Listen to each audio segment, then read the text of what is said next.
and we're live. But are we live? I didn't even Are pull it up on we? my phone. I I didn't don't know. even pull it up on my phone We yet. never know. It's a guessing game. When the tube decides to say hi, the count says 0. So I don't see it on my phone yet. I Oh, know we're going to do this awkward thing until it figures out. Now I see a 28. I see Hello, us. everybody. I see us on my phone. So What we really should do is like sing show tunes until it right. comes on, you know, Yeah, sure. and then we I can did. have Michigan J Frog with the cane and like pull us off stage. Be I, like, I did my tour of karaoke. I don't want to have to continue that anymore. nobody So needs to hear that. Yeah. Okay. Welcome in, everybody. Hello, hi, hello. everybody. Glad to see lots of faces down in the chat tonight. Thank you guys for being here. Before we start our hellos, you are seeing us here. This is Fantastic Finds every Wednesday. Yep. We are going to continue to do We are. Fantastic Finds here on my channel for the remainder of 2024. And make sure that you're subscribed to me, of course. I would appreciate it. And make sure you're subscribed to my buddy Jason at Please. MothertuckersAntiques. Please, please. And if you're here watching, I would appreciate, and we would appreciate, if you gave the video a thumbs up. And comment in the chat, say hello, especially if it's your first time here or anybody that might be in the Lurkers Lounge enjoying a beverage and some snacks this evening. So make sure and say hi. And of course, anybody that has questions as we go along, you're welcome to type them and ask them down into the chat. We do have a lot of familiar and regular folks I see down in the chat tonight that can help you out, or Jason and I can answer any questions for you too. All right, so drum roll, please. I know who it was. Terry. Terry is the first one in the chat tonight. She Terry beat you, Willie. tonight, William. She beat you, Willie. Welcome in, Terry. Good to see you today. Hi, Terry. There is Kim, Desert Gal Curios. Hi, Kim. Kim is heading to the Scioto Inn this weekend because it's the Halloween event. Yes. This weekend in Urbana. So that's super exciting. I can't wait to see pictures. I made Kim a little hair fascinator witch hat as a surprise. So I can't wait to see what that looks like with the rest of your costume, Kim. I can't. And on all the decorations at the inn, I'm looking forward to seeing that. There is, Terry got the gold medal tonight. You get the silver, though. You get the silver. Well, technically bronze, though, because Kim beat you. So bronze tonight. Yeah. Yep. Better luck next week, right? Sometimes I bet you William is just lurking and is always the gentleman and kind of shares it. Yeah. I have that gut feeling. Maybe. I don't know. Hi, Karen. Good to see you tonight. Karen is going to be our official bid ender this evening. Thank you again, Karen, for helping us do that. And thank you, Kim, for being here and helping out in the chat tonight as well. Who else am I? There we go. Jason. Oh, I'm a snapping full. You know what time it is, guys. It is time to make sure that you are subscribed to the one and only Grady Grupo Vintage Recordings, okay? If you guys are not, you are missing out. Let me tell you, in just a few weeks, he's going to be playing some Christmas music. I can't wait. He's going to be playing it on vinyl. It'll be on a turntable. And he drops a lot of knowledge, too, over there on his channel. So please show Mr. Grady Grupo, also known as Gavin Gillette, some support. And if you're not following him, please do so. He's the other half of the Gillette Corporation. And since those Gillettes do so much for all of us, head on over and give him a follow because it will definitely benefit you with all the great music. And it's the same name here as it is over on the gram, like the kids say. So, and he does a lot more over there because he can kind of get away with a little bit more over there. So please give him a follow. Always a good time. And what I was going to say is that once Halloween is over and it hits November 1st, then it's officially all goes Christmas. Absolutely. Absolutely. We're playing Mariah Carey's Coming Out from Hiding. She's going to see you on your front porch. Thanksgiving is merely a guest at Christmas. It doesn't even really exist anymore. Look, I already got Christmas behind me. I do too. It's definitely accumulating. I got Santa. Yeah, everything. The Christmas is coming out. Okay. Great. Who else? Beth. Beth is here. Beth. Hey, Beth. Good to see you tonight. Thank you for joining us. I'm scrolling. Linda D. Hello, Linda.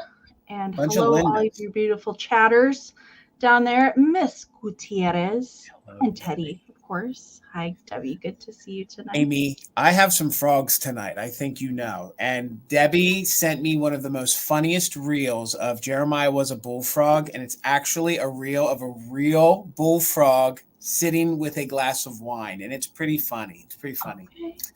That was very good, Debbie. It was good. Debbie, you might have sent it to me too. I haven't been on the gram today. I have not been on there much today.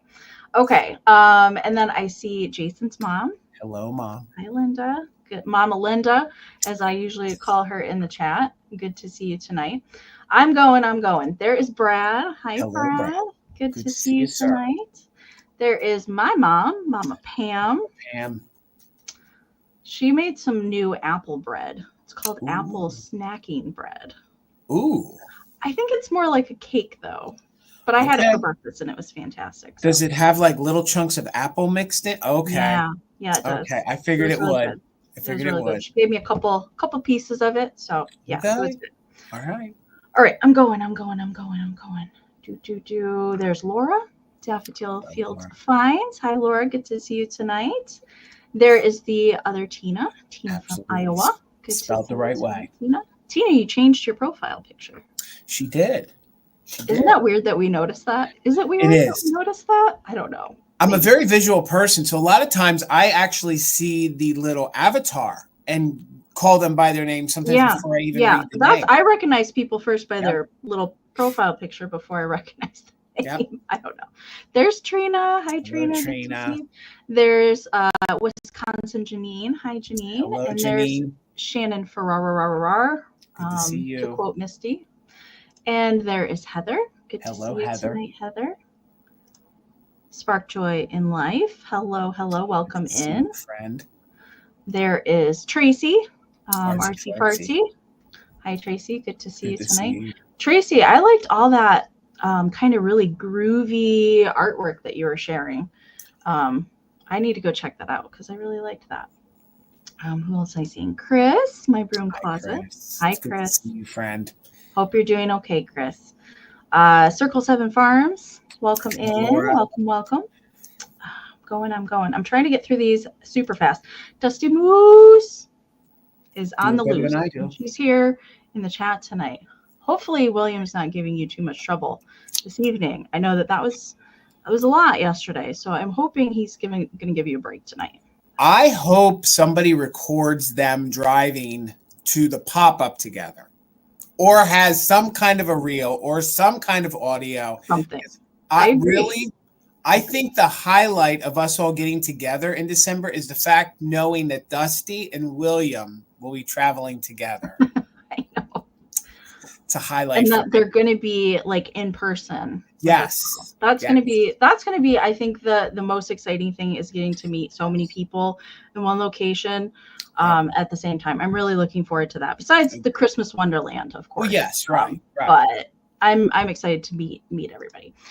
Miss Widow One has joined us tonight. Welcome in. Welcome. There's Erin at Blueberry Barn. Hi, Erin. Good to see you tonight. I'm going. Ryan Bremer. That's a new name to me. Welcome in. Thank you for being here. And there's Wings. Hi, Wings. Wings. Good to see you. It's been a little while since we've seen you, but welcome in. There is Marsha. Welcome from Michigan. I'm in Michigan too, so welcome. Who else am I seeing? I'm going. There's Dawn. Hi, Dawn. Dawn is lurking tonight. That's fine, Dawn. You can lurk all that you want. But I got to know, what's the snacks? What's the snacks in the Lurkers Lounge tonight? Nobody lurks better than a Pennsylvanian, and she's a fellow Pennsylvanian. Is that true? She's doing her due. What about those New Jerseyans? Jersey lurks in a different way than Pennsylvania lurks. So, yeah. All right. I don't know if that's a little shade towards Bill or not. I don't know. Oh my gosh, there's cute Fluff. How are you? Good to see you, cute Fluff. Good to see you. Okay, I think I'm caught up. Oh, nope, Cindy Lou. You got in at the nick of time, Cindy. Welcome. Good to see you tonight. Did you hear, Amy, that she has thrifted treasures? She has thrifted treasures. I have a couple times. Okay. All right. Okay. Just making sure. I think we're feeling froggy tonight, you guys. I think that. Well, just a little. Yeah, just a little. A little bit. Okay. In lieu of all the fries. Before we talk about how the sale is going to roll tonight, I know most of you already know how that works, but we do have a couple things that we want to share tonight. There's Jean, or Jenny. Jenny, I was pronouncing your name wrong. And KB has joined us down in the chat as well. Okay. So a couple things we wanted to talk about. Oh, Pat Robinson just jumped in there. I saw her smiling face before I clicked over. So what I wanted to mention first is we have a really special community share at the end of the sale tonight. And it's Brad and Greg from Countryside Antique Mall in Indiana. They have sent us their Halloween collection, 16 amazing photos of their Halloween collection. So stick around for that. I can't wait. Misty just dropped a video today from shopping at Countryside. She was just there a few weeks ago, and I get to see the boys this weekend. So I'm excited to also see the Halloween in person. So stick around for that after the sale. And then we do have the schedule finalized for the big Christmas marathon. I'll touch on this again at the end of the sale, but I did want to pop that up here. So save the date, you guys. It's Jason and I's second annual YouTube Christmas marathon sale. All day Saturday, November 9th. So the fun starts at 1 p.m. Eastern. And then I don't know how late Jason and I are going to be on, but our last block is from 8 to 10. And then if Jason and I don't get to everything, we kind of bring that stuff after 10 p.m. So it's kind of like YouTube after dark. I don't know. It got kind of wild last year after a while. But we have Barb of Winking Owl Antiques and Katie of Vintage and Vinyl from 1 to 3 p.m. Eastern. Then we have Heather of Antique Agenda and Pamela Blanchard, Pama Bama herself, joining us from 3 to 5 p.m. Eastern. We are going to take an hour break from 5 to 6 p.m. Eastern. If you saw our marathon last year, it's the same kind of setup that we did last year. And then coming back at 6 o'clock, we have Jamie of Mid-Century Wasted, and Tina is joining us to sell for that 2-hour block. And then to round out the evening, we have Ariana at the Withering Cottage and Misty Thrifter Junker Vintage Hunter. The whole sale will be here on my channel, and Jason's going to be sitting shotgun with me all day. It's going to be super fun. I know last year everybody brought like just amazing Christmas, like all day long. Handmade, vintage, antique, anything goes. It was a super fun day. So I can't wait for that. I cannot wait. And it's going to be a fun weekend for me because I'll be doing double duty. So I'll be here with you on Saturday, and then Sunday I'll be with the Valentinos doing one of our collector mini marathons again. So I will have a busy weekend that weekend. It's going to be a fun-filled weekend. Yes. For sure. So I'm going to be actually in Southern Indiana this entire weekend up through, I'm coming back like Tuesday. So as soon as I get home, I'm probably going to put the links up for those sales so people can start setting reminders, and you can find it and set a reminder because there's going to be 2 separate broadcasts. So I'm going to try and get those up when I get back home. But yeah, save the date for that. You don't want to miss it. I know I've been saving stuff like all year long. I am going to have, while I'm in Southern Indiana this weekend, actually I'm going to be having my vamp sale for the Blitz at Misty's on Sunday. She's starting it off at 1 p.m. Eastern. I'm going right after her at 1:30. The only things I have preloaded over there are my little handmade puppy keychains. I'm working on getting the rest of the stuff up there. There's going to be some more handmade. It's definitely a mixture of vintage and handmade, but that's the Sunday over on Virtual Antique Marketplace. All right. So I think that's all the announcements, shopkeeping, anything that we needed to talk about. So let's talk about how the sale is going to work, and then we'll get right into it. We do have 16 items, 16 rounds to bring you tonight. But do keep in mind, we're not going to be doing a recap. All right. So if you are interested in anything tonight, make sure and put your bids in early. The lag has been pretty terrible this week in some other sales that I've popped into. It's always bad, but it seemed especially bad this week. So a lot of people I saw were coming in after the bid end and missed out on some things that they really wanted. So make sure and get those bids in early. And so we're going to do all offer up style. So that's the auction style. I'll give you a starting price. We'll pin it up here on the screen. If you're interested in bidding on the item, all you have to do is type in your bids down into the chat, and we will show you the item. We'll describe it to you, give you any kind of information, a maker, an era, and note any kind of issues that it may have live here on screen. Do keep in mind any vintage or antique items that we are showing you tonight have had a life, but we do our best to show everything to you so you know what you're getting and what you do decide to bid on if you do. All right, while we're here live, and we will do a 20-second countdown, and the highest bid that we see before the official bid end of the lovely Karen Gillette tonight will be the winner. All right. And we also do something here on my channel and Mother Tucker's channel called Just in Case. And if you don't know how that works, all that we ask is you're an active bidder. So an active bidder, you've put in at least one straight bid on the item, then you're welcome to utilize the Just in Case during the countdown only. So what the Just in Case is the max amount that you're willing to pay for the item with the letters JIC next to it. You can type that into the chat during the countdown. And if your Just in Case bid is the highest before the bid end, we'll bid you up $1 over the next highest amount. But do keep in mind, if there's multiple Just in Cases put into the chat, those will turn into regular bids. Okay. And if we don't see a bid come in, we still are going to do a 20-second countdown. And that we've been calling the countdown of interest.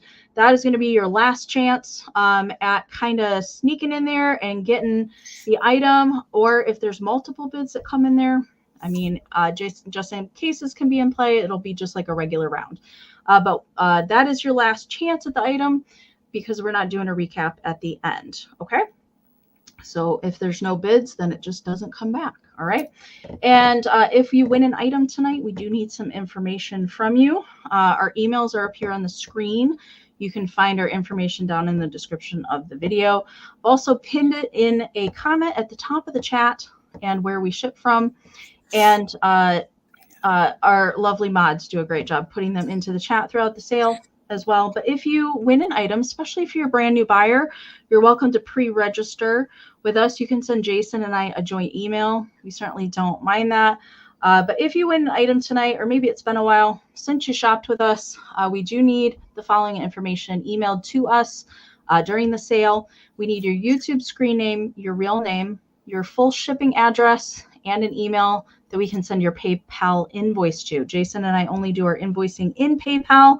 But if you don't have a PayPal account, that's okay. You can still shop with us. Just let us know when you send all that information to us that you want to check out as a guest. We can send you a direct link to your invoice, and you can pay with any debit, credit, Venmo, Apple Pay, or PayPal. All right, so make sure and email us that information, especially if it's been a while. Maybe you've moved, you change your address, you're in your winter home instead of your summer home, you know, that sort of thing. Just make sure that we're on the up and up with your info so we can get your goodies to you, okay? And as far as packing and shipping goes tonight, or today, this week, whatever, we do only do our shipping in pirate ship. So we do the discounted shipping that we are able to pass that savings on directly to you guys. So you guys pay the same thing that we do for the discounted rates, much, much cheaper than the retail pricing directly at the post office. I do ship from Michigan. We do ship to US, Canada, and Australia. So keep that in mind. Any international is just going to be a little bit cheaper. But Jason and I have a special export rate through Pirate Ship. Mm-hmm. So our actual international shipping is even cheaper than Pirate Ship's already discounted shipping. So well, it feels so important when you say it that way. It does, but it really is because like the international shipping is just like from the post office. Yep. It's like for something that's 12 ounces, it's like almost $50 to ship it. It's just it's crazy to me. So we get like deep discounts to ship international. So I'm actually happy that we can do that now. I really am. So as far as packing and invoicing for me, a little different this week. I will be getting stuff packed and invoiced as soon as I can get them done tomorrow. I do need to ship everything out as soon as my post office opens on Friday. My post office opens at 9 a.m. And that's the earliest anywhere around me that I can get them somewhere. And then I am hitting the road because I have a 6.5-hour drive down to Southern Indiana. So if everybody could please pay your invoices as soon as they are sent out this week. Normally we say payments due within 24 to 48 hours of invoice. I just have a little special situation this week. And I'll let Jason talk about his packing, shipping, and pickup. Like Amie has pinned, I ship out of Pennsylvania. I will do all of my packaging and invoicing on Saturday. If you guys bought from me on Instagram on Sunday and I knew that you guys were coming over, or if you guys were, usually here on YouTube and you ventured over to Instagram, then I kept an open box from you for Sunday for the rest of the week. And of course, if you purchased Monday night, then you also have an open box. And as long as I can combine everything for you safely, I will. I will try to save you as much as I can on shipping. I also offer free pickup at the brick and mortar MothertuckersAntiques, which is in Adamstown, Pennsylvania, or in the region of Adamstown, Pennsylvania.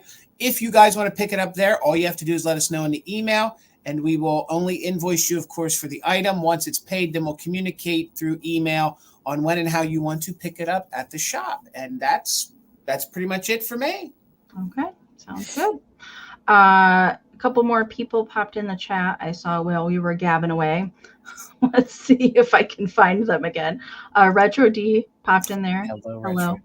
And Miss Pam Abama. Hi, Pam. Good to see you tonight. I saw somebody else. Lisa Stoll. Yes. Popped in there. And I think that was all. If I missed somebody, it's nothing personal. No. All right. So welcome in anybody that popped in while we were talking about it. I know most of you come in after we're done talking about the nuts and berries just because you heard it so many times. So right. We are going to get the sale started and on the road. Yes, Karen, if you haven't, please give the video a thumbs up.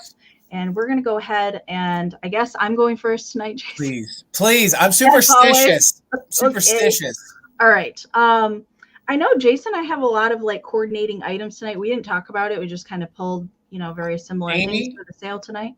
Amie, I pulled my stuff, honest to God. It was probably Monday at 1 p.m. And then you dropped your reel and I was like, my God, we have the same kind of candy. I pulled all my stuff on Monday too. Yeah, we didn't talk about it. No. But we do have some kind of kitschy stuff. We have Nancy Ann Storybook dolls. We have Cupid stuff. What else is similar? Fairy stuff? Pixies? No, I don't have any of that. No. Okay. Just the Cupies and I think the dolls. Yeah. Cupies and the dolls. But everything was kind of sometimes our brainwaves kind of speak to each other. I don't know. It's kind of weird. That's why we're vintage brothers and sisters. Yes. True. Okay. I'm going to start with a Nancy Ann Storybook doll tonight because I have two this evening. And this is the one that I'm going to start with tonight. And I have not done this video yet. There's actually going to be two combined doll shows in one video. So this gal I got from the Lansing doll show. And I also found at the doll show, I'm super excited about this, a book, a color copy book. Look how thick that is. There's thousands. There's literally thousands of Nancy Ann Storybook dolls. And I'm not even kidding with you. What her name is and what series she's from. And she's in the book. She's number 120 to market is her. And there's I don't know, probably 12 different variations of to market, different colors, different hair, all that. But she does have all of her original accessories. She is from the Fairy Tale series. So she does have a wool felt little hat here. And this little millinery flower is original to her. She's dressed in a fun purple little dress. And it's trimmed in red. So it just kind of, her hat ties on. And then her little dress also ties on in the back. And they always have fun little bloomers on under their dresses and little painted black shoes. Now, she's not a jointed one. She is what is referred to a straight leg. The only thing that can move on her are her little arms. Okay, so her legs don't move and her head doesn't move. Some other dolls do, but she does not. And she does have a little dolly stand. I did get her with the stand, so she's going to come along with that. I do appreciate the people that include the little stand to help them just stand up and pop and do a display or just look cute. She does measure 5.5 inches tall. Now, the other one I have tonight is in its box, and it's much larger. It's much taller. This is more of the shorter petite size. And these are the composition, so dates to the 40s on her. Okay, so Miss Debbie's in at 16. She is a Red Hat lady. Is the Red Hat Society still around? Yes, it is. Alive and well. Groups of them come to Mother Tuckers. I just don't see groups of ladies out and about like I used to. So I didn't know if people were still doing that or not. They lay low, Amy. They lay low. They fly under your radar. Okay. And the colors were red and purple. So she's, she's ready to join in on the fun too. All right. So let's count her down. Debbie's at 16. So we're looking for 17 or more. 20, 19, 18, 17, 16, 15, 14, 13, 12, 11, 10, 9, 8, 7, 6, 5, 4, 3, 2, 1. Bid end. Those are good colors together. They are, yeah. Like the violet and the red or burgundies, they always look good together. All right. There's Karen's bid end. So Miss Gutierrez, she's coming to live with her friends. Thank you so much. All Debbie, right. I hope you send pictures in to Yes, Fantastic Debbie. I want to Finds. see all the Nancy ends. I want to see. Especially since we're learning so much, because I'm learning things too. When you said about the jointed legs, I had to look at mine to see what mine has. So gonna not bring my doll right now. It's gonna be $12 though. Start for my first item, Amy. Yep. And this is a twofer, okay? It's Cupie. It's a little baby Cupie, and it has the little teeny tiny little hole in the top, so it can be worn as a necklace, or you can see the back. It'll be your little pendant or your little brooch or little pin, and it's made of porcelain. It's this cute, teeny tiny. Oh my gosh. Little Cupie baby, and it actually has the hole in the bottom where it was poured. So actually, if you guys wanted to like put this in a display, you could probably put a tiny dowel rod in there and use this as a display, okay? I know Cupie looks weird with the little metal in the head, but can you imagine wearing this as a brooch? I mean, and it's $12. I think that would be the perfect brooch to wear on a hat. Yes, it would be. I would put it on a hat. And it would make a great, like I said, a great little necklace. Look at the little hole on there. I've never seen one of these twofers that you can run a little necklace, a little chain through there. And then you can also wear it as a little pin, okay? That's really cute. The painting on it, it's very detailed. Thank you so much, Aaron. I see you're 12. We're looking for 13. The paint on it is super detailed. There is a lot of detail, even in the eye, the face. You can see the little wings here on the side, so it's definitely a little Cupie. And it is made of like a porcelain. It's made of a nice little porcelain. It's actually soft. It's getting a little blown out, but they actually airbrushed a little like detail on the belly of the Cupie. It's just really, really well done. Again, I'm not sure how old it is. I mean, with the way the pin back is, to me, it could be anywhere from the 50s clear up to maybe even the 70s, okay? I don't think it's one of the early Cupies. So it is a little naked baby, Janine. It absolutely is a little naked baby. So it measures 1.5 inches tall. And again, it's in super good condition. And you could pop like a little dowel rod in there if you want to, and then you could pop it into your displays. You could probably twist the little metal top out of it if you wanted to, if you didn't want that, but then you'd be left with a little hole. But I like the idea that you can do both with it, either use it as a necklace, or heck, you could even run a chain through that and hang this little guy from your rearview mirror if you're so inclined. So if you want your little road Cupie, you could have your little road Cupie with you. So I see that we have Aaron in at 12. Let's go ahead and do a countdown. We're looking for 13 or more on little Cupie. Doubles as a little pendant or a little pin. So 20, 19, 18, 17, 16, 15, 14, 13, 12, 11, 10, 9, 8, 7, 6, 5, 4, 3, 2, 1. Bid end, looking for 13 or more, or the bid end. And again, he's super cute. He's only 1.5 inches. And he's so happy.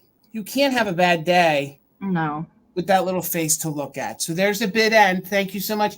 Tippy, your 13 did come in after the bid end. I'm so sorry. But Aaron, congratulations. Cupid friend is yours. Thank you so much. Congratulations.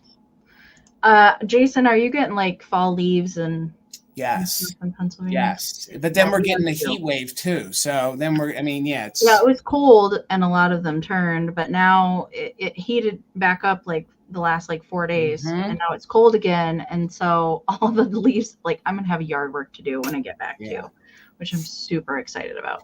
I love fall, but I don't like doing all the leaves. My yard is just covered with trees, so it's just relentless. All right. Oh, I didn't even put that. I didn't put a start in there. Okay. So I have some shakers for my next round here. And they're going to start at 14. And I've never seen these before. And I was like, oh my gosh, that is the cutest thing. Although Mr. Gnome here looks a little angry, but I love his little mushroom house. It was the cutest little set. I've never seen these. I really have never seen this set before. And they are cork bottom. I believe these are probably late 40s, early 50s on the time frame for these. They do have a red Japan marking there on the back. I'm going to set them down and we'll look at each one. So we'll look at Mr. Angry Gnome first. I don't know. Maybe he's not angry. Maybe he's contemplating gnome life. I'm not really sure. But my camera doesn't want to. He's not eating enough fiber. I think that's what his problem is. That what it is? It's a fiber deficiency. So he has a little bit of paint loss on him. You can see he's got a little paint scratching, mostly in the green, a little bit in the black. He's not like all sealed or has a clear coat on him. A little bit, but really not a whole lot. And he's got 5 holes up there. It does have the cork at the bottom.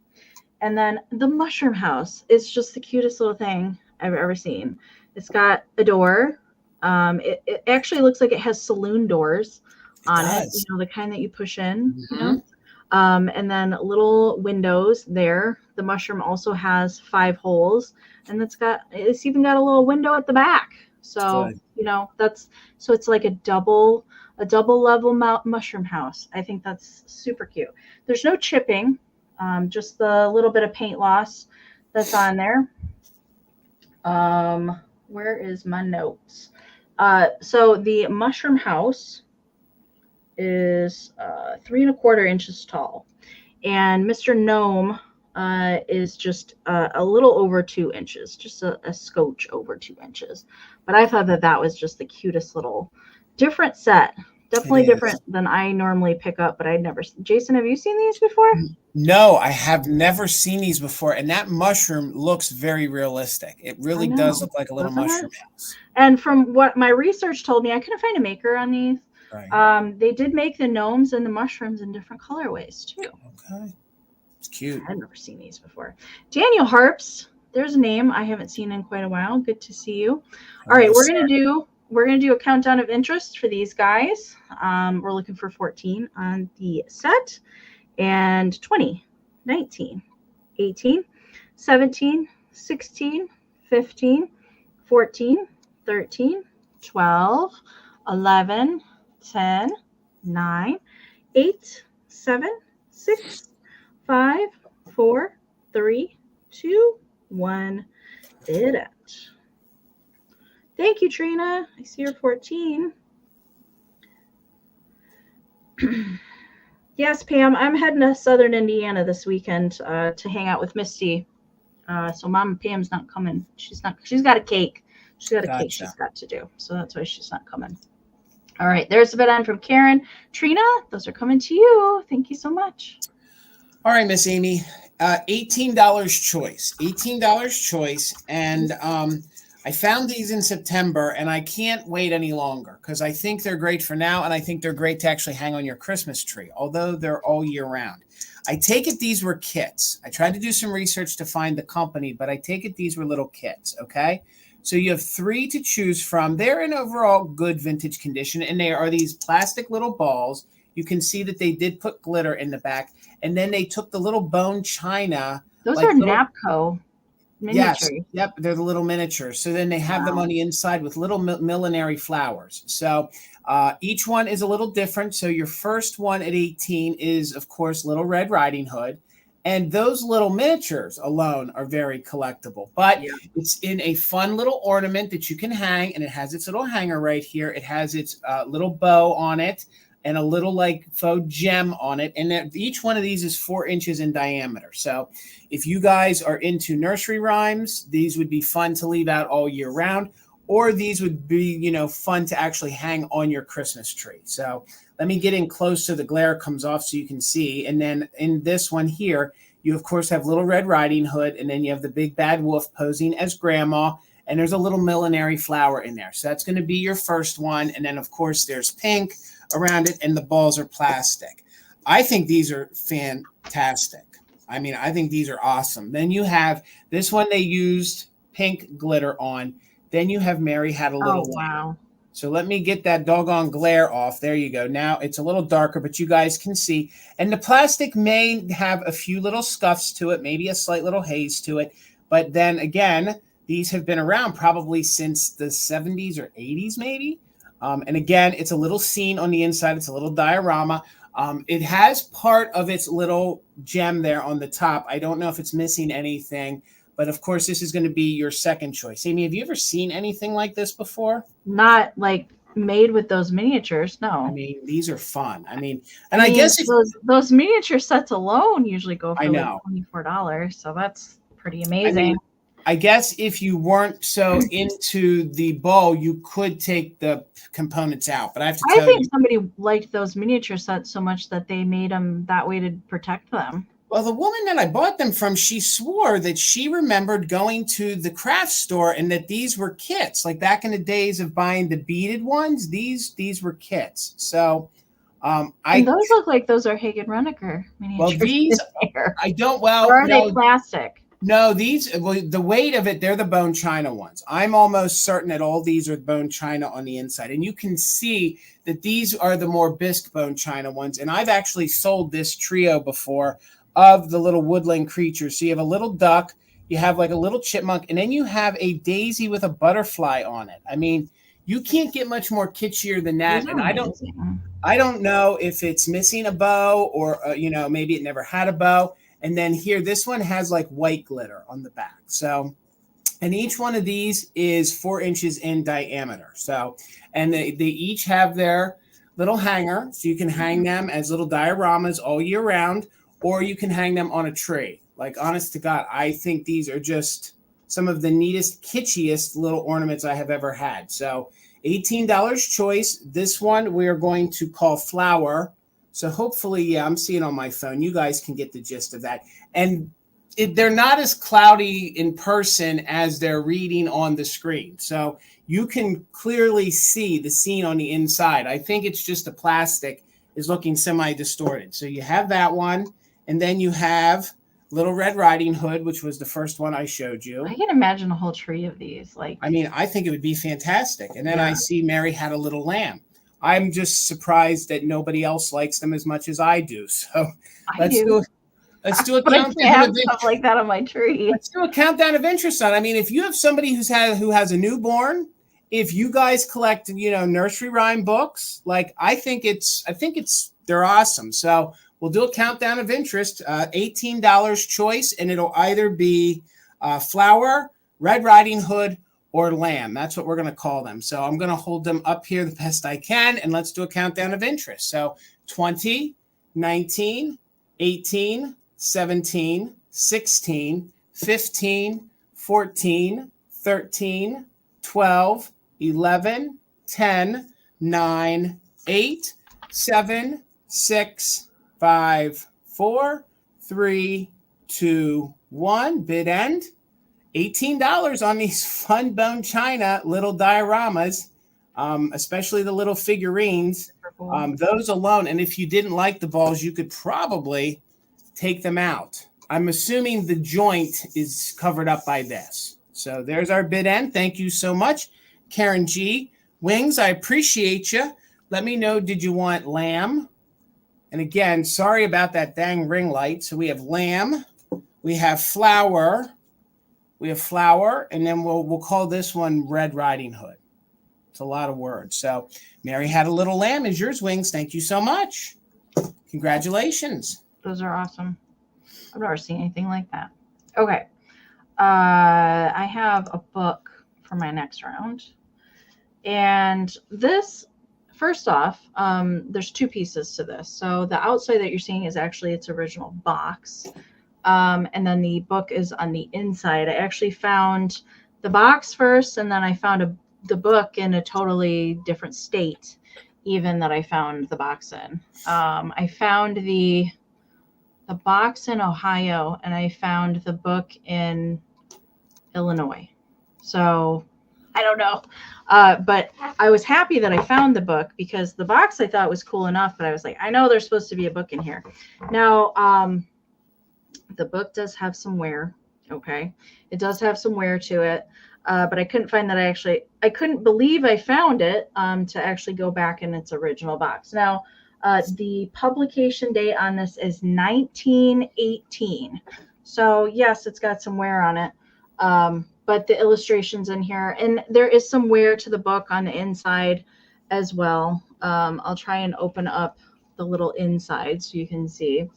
So there is a mixture of black and white and color little images in here, and they're gardening away. They're growing all their cabbages, it looks like. This is really cute. I have had this book a long time ago. All right, so there is some wear to the inside of the book. Usually I try not to pick them up if they're like in this condition, but I had to, I like vintage reunited. So it does have Carol Ruth Norling wrote her name there in the front cover. And I'm not going to show you everything that's in the book, but it is a cute little story. There was once a very respectable and hardworking rabbit named Sunny Bunny who lived under a little mound in the midst of a wild field. And in this pleasant home of his, there lived with him his good wife and their 10 children. Oh my, what a good time they had.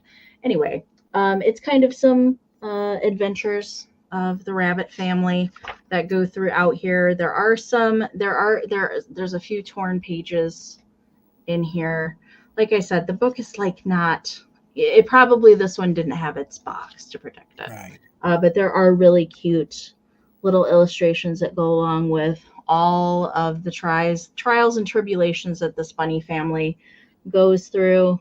And I thought it was cute enough. And I actually liked the colors in the box, that it kind of would work for fall or pretty much any time, but you get kind of a double whammy with the box. Now the box itself does have, a little bit of wear to it as well, but for its age, I think it's pretty common there. And there's the back cover. So I will leave the rest to discover on its own, and we'll put it back in its little box. And the box, actually, the front cover is pretty good shape. So you get a double display there. All right, MJ's in at 15, so we're looking for 16 or more. Let's count it down. 20, 19, 18, 17, 16, 15, 14, 13, 12, 11, 10, 9, 8, 7, 6, 5, 4, 3, 2, 1, bid end. Such a wonderful cover, Amy. That would be just great to display. Mm-hmm. Just that. And I liked it too because I used to play the flute. He's playing the flute. Fun book. Okay. There is a just in case in there from MJ, but MJ, you didn't need it. It's coming to you. Thank you so much. Right. All right, Amy, $15. $15 if anybody's interested. I have what I've been told I think is a little harder to find Cupie. So I'm going to get my Cupies out of the way before Amy gets to hers. And mine is the little Cameo, and it is the little rubber squeak. Let's see if you guys can read it. It does say Cameo here on the back of the head, and it also says Cameo here on the back. So apparently his name is Ragsy. and he's a cutie pie. He actually does still squeak, so squeaker alert. Ooh, he's a loud one. So $15, Amy, if anybody is interested. Sorry, I put it in there. I didn't highlight it. That's all right. Interested on him. His coloring is in really good condition. The red is really good condition on him. He definitely has some office butt going for him. And there's the little squeaker hole there on the top of the head. Is that missing anything, Amy? I found no. That's how they're molded. That's what I thought. So the squeaker should actually be in the bottom of the foot, though. In the oh, you're right. It is. Look at that. There it is. So there we go. So $15. I don't know what that, like, every one of those that I've ever found has that little knobby thing on the front, on the top of their head, and they're always the same. I think that's just how the mold was. I love the fact that his head is movable, so you can go ahead and move his head.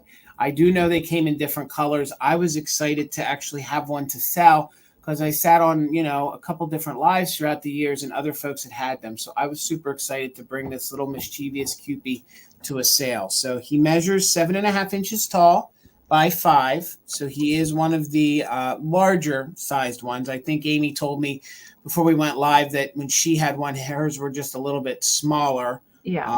But mine's the 7.5. And again, he's just in really good shape. He's in super good condition. So there's not much more I can say about him. I think with the red, he'd be great at Christmas time. And again, he's just got that really, really fun little Cupie face on him.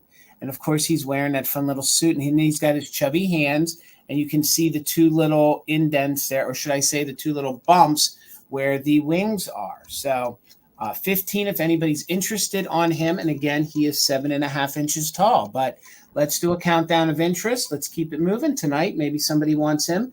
If not, we'll move on. So 15, if you're interested, 20, 19, 18, 17, 16, 15, 14, 13, 12, 11, 10, 9, 8, 7, 6, 5, 4, 3, 2, 1. Bid end $15 on Mr. Cupie.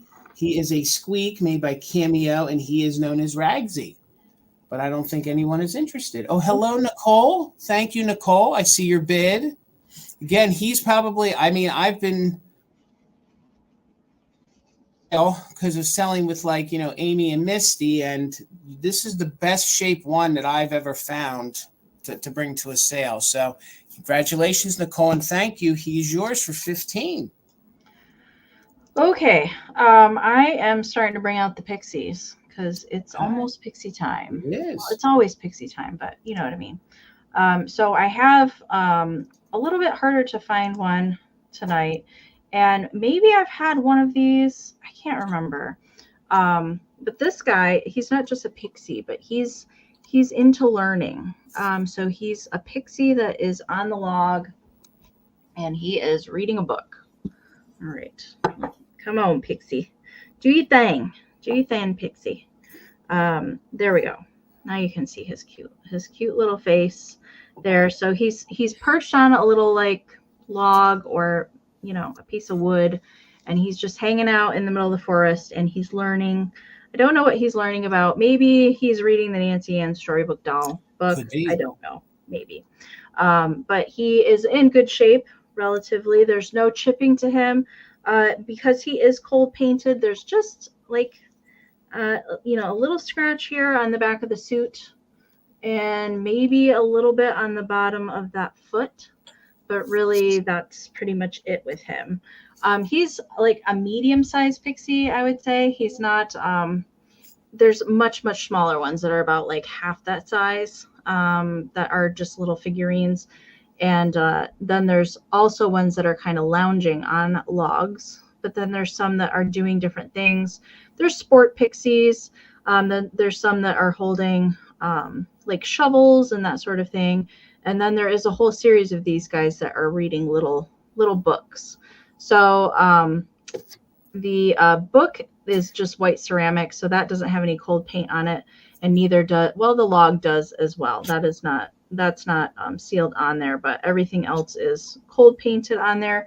Measurement for him, he is 3.5 by 2.25 inches wide. So I've been hoarding my Pixies to bring out in November. And I've tried to sneak in a couple ones that would work, you know, every day. But the red suit Pixies, I definitely feel are Christmas in nature and into Valentine's Day. So my grandson said he's reading on the potty. Well, it could be. Okay. You know, it could be one of those forest toilets. We don't know. Sometimes we can't understand the kitsch. You know, it's just up to your interpretation. No. It really is. You got to use your imagination. All right, let's count Pixie Friend down. MJ's in at 24, so we're looking for 25 or more. 20, 19, 18, 17, 16, 15, 14, 13, 12, 11, 10, 9, 8, 7, 6, 5, 4, 3, 2, 1. Bid end. And this actually came from Mary's famous Christmas house on the 127. Okay. Hi, Aaron. Good to see you tonight. Thanks for popping in. All right. There is the bid end from Karen. Thank you so much. All right, MJ, he's coming your way. Thank you so much. All right, $14 choice, Amy. Speaking of not understanding the kitsch, these are fun and I think whimsical. Hopefully I have some frog lovers here. Look at those. Because I normally don't find frogs. So I hope we have some lovers here. And I think in the past when they've been brought to sales, they enjoy them. So $14 choice. These are both made by Lefton. They're in really good condition. Let me sit them down before I drop them and we'll show them to you up close. So this first guy here, he is just saying that, look at my world. Look at my pond. Look at me. I have an orange polka dot bow tie and I'm in very good condition with no chips or cracks. And again, I don't find a lot of frog figurines. So $14 choice. He is made by Lefton and he is from the 1980s. So he's one of those 1980s Geo Lefton. And of course, we know when it was Geo Lefton, it's a little higher quality. So he is your first choice. He is 3.5 inches tall. Okay. I think he's really fun. All the cold paint is intact.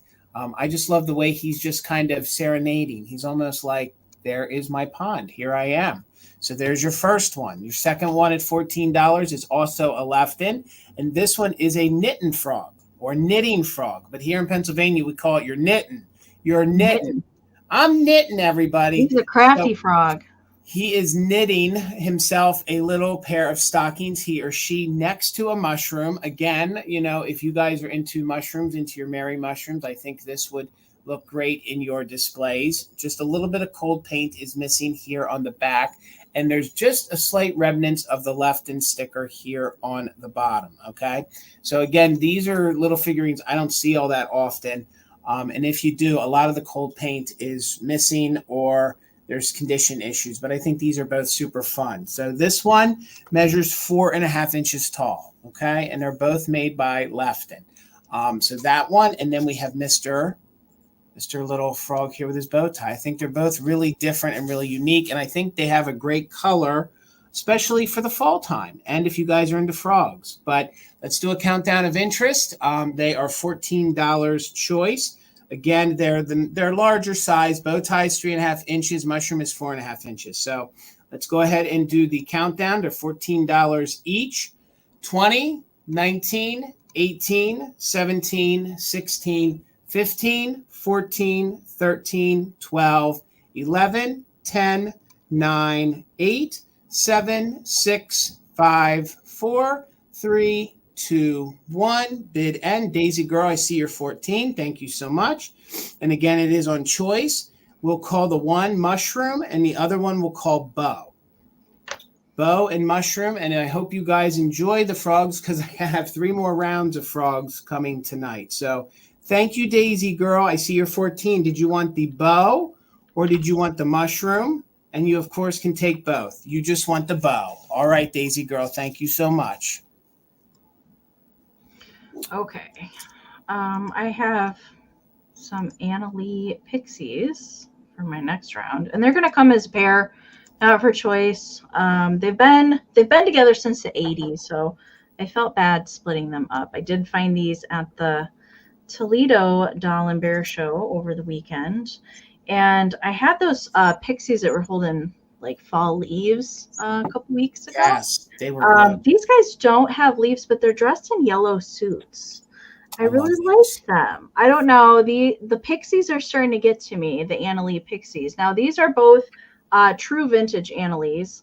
They're not 60s Annalees. I wish they were, but they're not.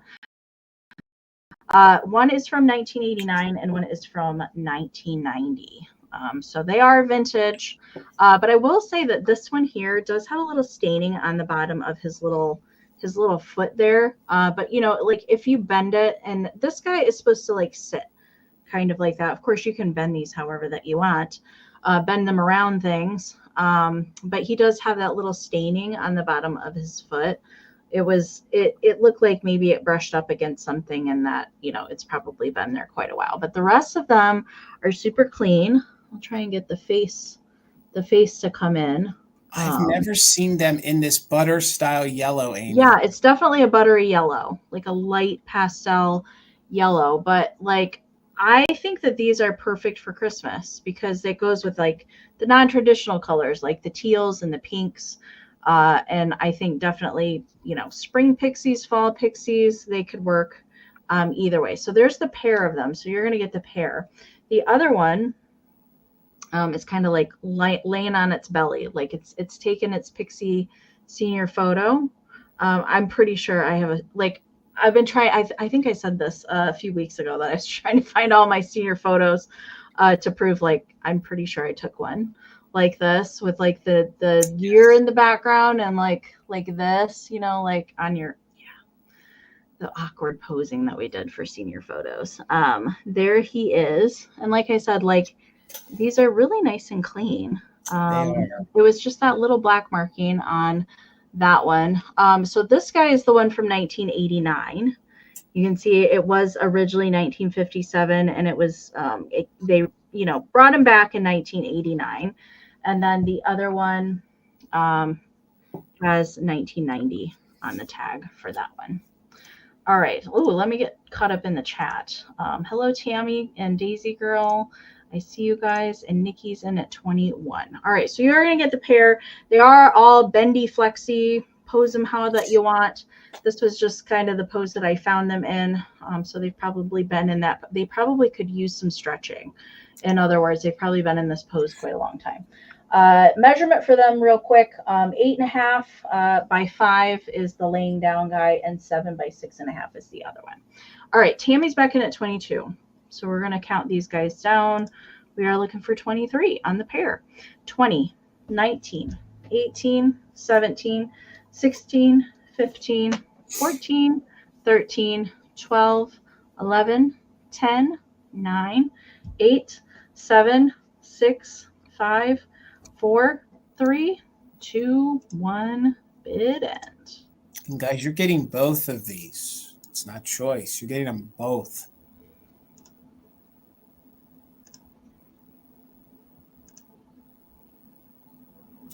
Yes. Yep. All right. Karen's bid end is in. So some just in cases there at the end. Tammy and Daisy Girl both had 24s. And Nikki put in a just in case of 60. So Nikki, these are coming to you for 25. Thank you so much. All right, Jason. All right, Amie. Before I give you my start price, Linda, yes, there was this one left. You are more than welcome to him. I'm sorry if your bids weren't being seen because I didn't see them. I didn't see them on mine either. Linda, you can have him for the 14 if you're interested. All you have to do is say yes, and you can have him. I'll sit him up here to the side. I have a yes and no side. So I will wait a second. In the meantime, Amie, my next item is going to start at 20. My next item is going to start at 20.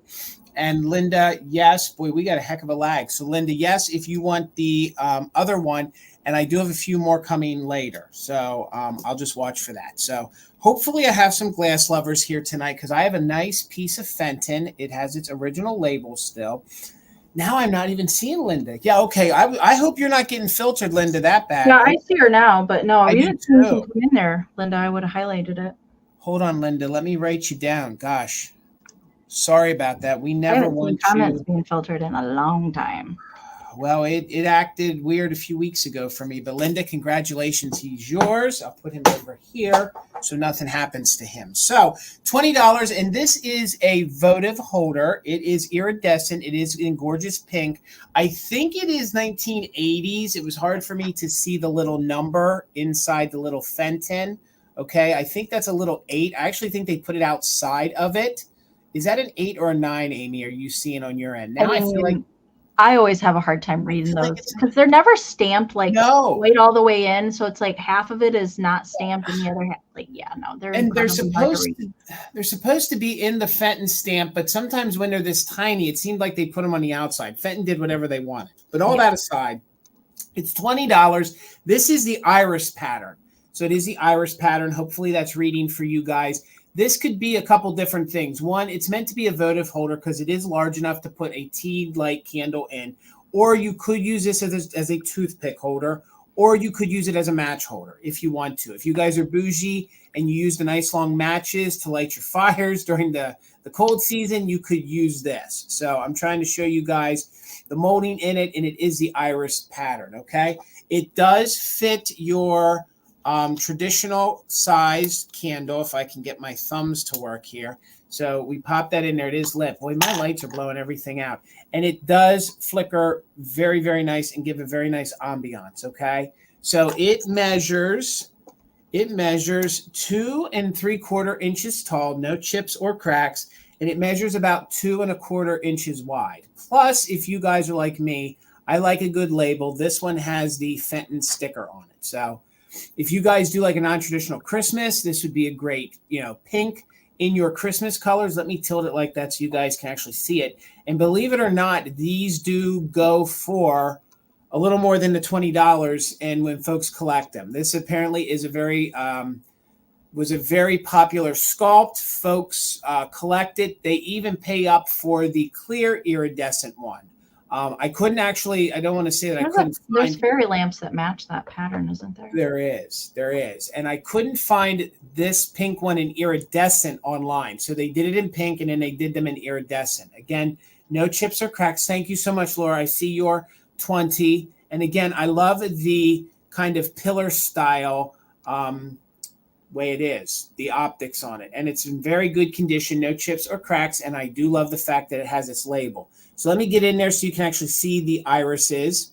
And again, if you guys do other glass pieces like the iris herringbone and things, this is actually going to go well with that. Iris seems to be a very collectible flower when it comes to pressed glass or molded glass. And I think that's probably why this one is so collectible. If you look online and you see other votive holders, they don't sell as quickly as the iris one does. So we're in at 20. We're looking for 21 or more. And again, it's pink and it is the carnival iridescence. There you can kind of see the different colors coming through. You can see the purples. You can see some of even a little bit of orange coming through and some green coming through. So let's go ahead and do a countdown. Again, no chips or cracks and has its original label. I think it's the 90s. I think it's the early 90s on this. So let's do a countdown. 20, 19, 18, 17, 16, 15, 14, 13, 12, 11, 10, 9, 8, 7, 6, 5, 4, 3, 2, 1. Bid end. Again, this is supposed to be, they called it a votive holder, but it could be used as a match holder, or you'd have to dig in a little bit, but you could get your toothpicks out of there with no big deal. So and thank you guys so much for hanging out with me and Amy tonight. There's our bid end. Circle 7 Farms. This fun piece of glass is headed your way. Thank you so much, guys. Jason, are those reindeer made out of wooden spoons? They are. I was trying to figure that out. They are, and Amy, I'm so in love with them that I actually might be selling some of my flocked kitsch deer during our marathon to replace them with them. Like, that's what I love, is the homemade stuff. Balls, wooden spoons. Yeah, and they're like the 70s. They're like the 70s, and yeah. Okay. I was trying to figure it out. No, you got it. You got it. I think they were kit. I think it was out of a book, told you how to do it. Okay. So, yeah. I feel like I've seen those in my brain at some point in my life. I know I've seen those somewhere. They're good. Okay. I have a few higher dollar items tonight.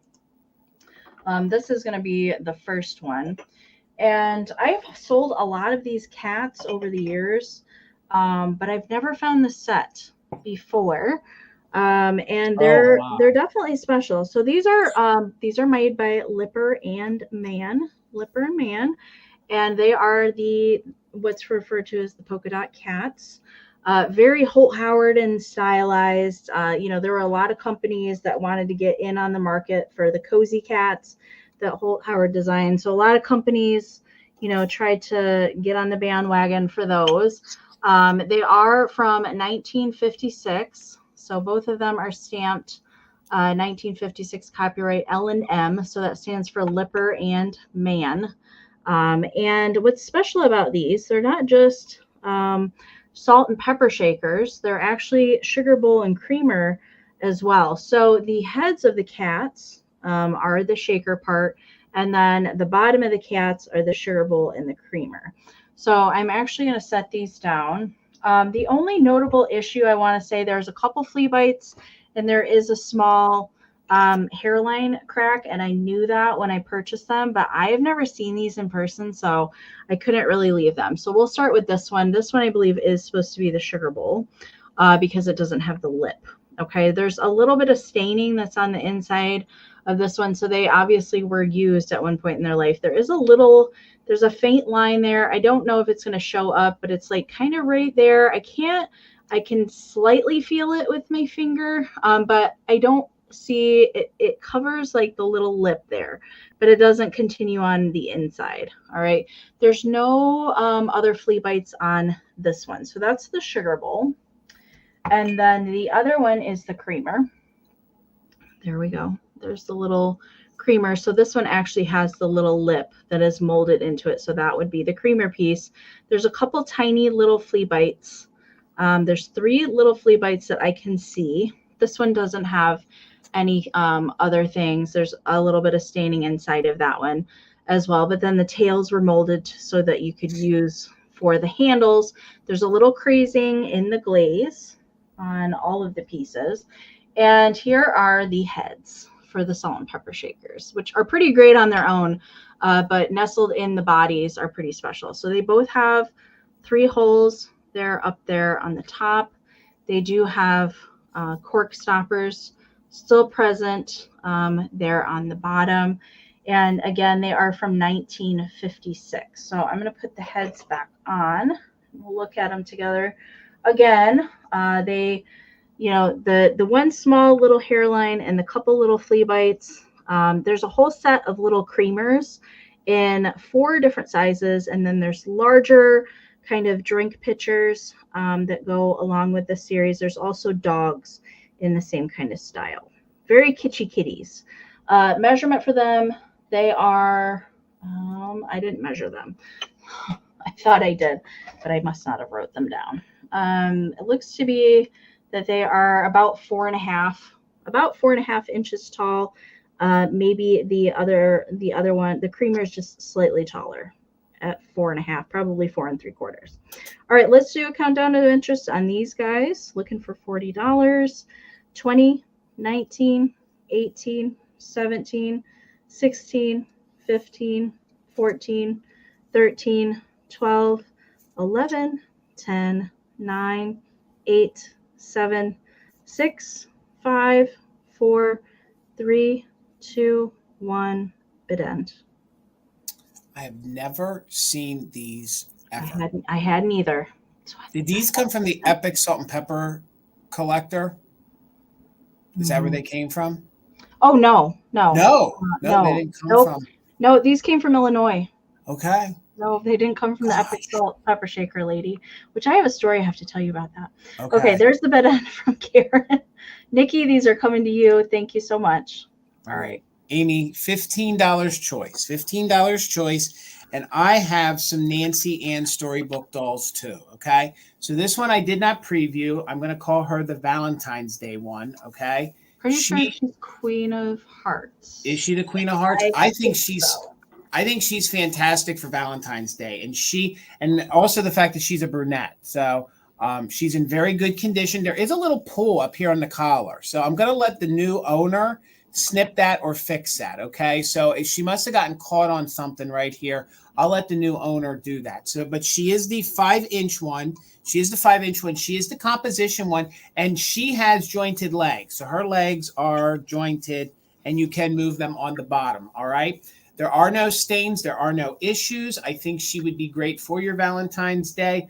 Or if you guys just love little red dress dolls, she's really fun. So there's the little top. Again, no stains. Thank you, Miss Debbie. I see you're 15. And again, I'm calling her Valentine's Day, although you said she's the Queen of Hearts, right? I'm pretty sure she is. Okay. And her arms do move, and she is the older composition, I believe 1940s. Okay. So that's going to be your first one you can choose from, or the one I did preview. She reminds me of like a little Bo Peep. Put your arm down, honey. It's your moment. She gets caught on her little crinoline. She gets caught on her little millinery flowers. Now she has the fixed legs. Okay. So her legs are not jointed. Although the estate that I got the 2 dolls from, they're the ones that I have the other ones coming from. So they were all part of the same estate. I believe they were the same lady's dolls when she was a child. So again, this will be your second one. So thank you guys. I see Nancy at 17. I see Donna in at 18. So we're looking for 19 or more. Again, neither one of these or the belly one. So they don't have like a belly on them. Hello, Mr. Belly. Yeah. Good to see you, sir. Thank you so much. So again, they're the 5-inch ones, and they're in very, very good condition. Yes, Karen. They did the jointed legs earlier in production, yep, and then they stopped and made them into frozen leg, unless they were a special kind of release or something like that, from what I've read. Yes. And again, I can't find any stains or any condition issues with these whatsoever. So I would say that the fabric might need just a little floofing or a little fluffing or a little adjustment when you get them. Maybe if you guys want to do a little fixing of the hair, you could. But the only condition issue is she has that little pull right there that you can see. I don't want to snip it because it seemed to be right there around the collar. Maybe you can pull that tight, or you want to snip it. I'll let the new owner do it. So we're in at 18. Again, it's going to be choice. We'll just make it easy. This one's going to be red. That one's going to be pink. So 20, 19, 18, 17, 16, 15, 14, 13, 12, 11, 10, 9, 8, 7, 6, 5, 4, 3, 2, 1. Bid end. I only want to find these in the 5-inch because they're just as popular here as they are at the store. That seems to be the size that seem to be collected. You should see what they are at the doll show. Yeah. They're insane. Sure. They're so crazy. And I'm sure if it's one that somebody needs, they're willing to spend I touched a $300 one. What? Yeah, it was like a special artist edition one. I don't care. They only produce like 50 of them total or something like that. Yeah. I'm just going to tell you right now, I'm a man and I don't care who knows. We do use some of these in our displays. So I really love this one at Valentine's Day. Yeah. So, and I have one that we're going to use as like a Lady Liberty for the 4th of July. So Debbie, at your 19, let me know, did you want the red one or the pink one, or did you want the sisters to stay together? If you pass, back up, we'll go to Dana, and then it will go back to Nancy. So Miss Debbie Gutierrez, you have first choice on little red dress or pink dress. Again, she's the one with the jointed legs, and this one is the fixed legs. And then Dana, if you are on deck. All right, Miss Debbie, congratulations. They're coming to you. Thank you so much. What you want. Gosh, we got a lag, ladies. We got a lag. Yeah, we do. Yeah, we do. All right. And if you guys, I forgot to touch on this. Usually I mention it. If you guys are lagging behind it all, you can exit out of YouTube and come back, or you can touch the screen up in the right corner. You can find the gear wheel icon. You can hit playback speed. If you're lagging behind at all, you're going to hear us talk funny until you are caught up to us. Okay. So if you haven't refreshed yet, if you're watching on a computer, it's in the lower right-hand corner. I'm not sure if you can do it on the TV. I really do. And I don't even see the chat on the TV. So I don't know how you guys are seeing the chat. Usually I have to pull it up on my phone if I'm doing that. Gotcha. But refresh often. Ours goes over the screen. Yeah. Okay. I have my highest start item for my next round. And I don't throw that rare word around very often, but I can confidently say that this is a rare piece. And I have never, ever once found in any color that they produced of this. And I'm not keeping it because I don't collect the bright colors. Right. I collect the brown ones. They're all over the place, but I don't collect the bright colors. But these babies, they don't come up. Actually, the last one of these sold in 2013 for $150. The only one. This is made by Tremont Ware, Japan, and that's definitely not a name that I throw around very often either. It does have a made in Japan sticker here on the bottom. What I can tell you about this is they also did chained families in the same deer, and there's also a leaping deer that is kind of leaping over a little tuft of grass. And they also produced these in hot pink, hot green, neon blue, and purple. All the fantasy colors for these in those 3 deer styles that I know about. There actually might be more than that, but I've never run across one of these in the wild. I actually found this in a store I've never been into in Illinois, and I could not believe that it was in there. Now, condition-wise, this is 100% coal painted. Nothing on here is sealed, but the paint on it is pretty fantastic. There's just a couple little tiny scratches, but there's no major chipping. There's no flea bites. I can say it's in excellent condition, pretty much. And this does date to the 50s.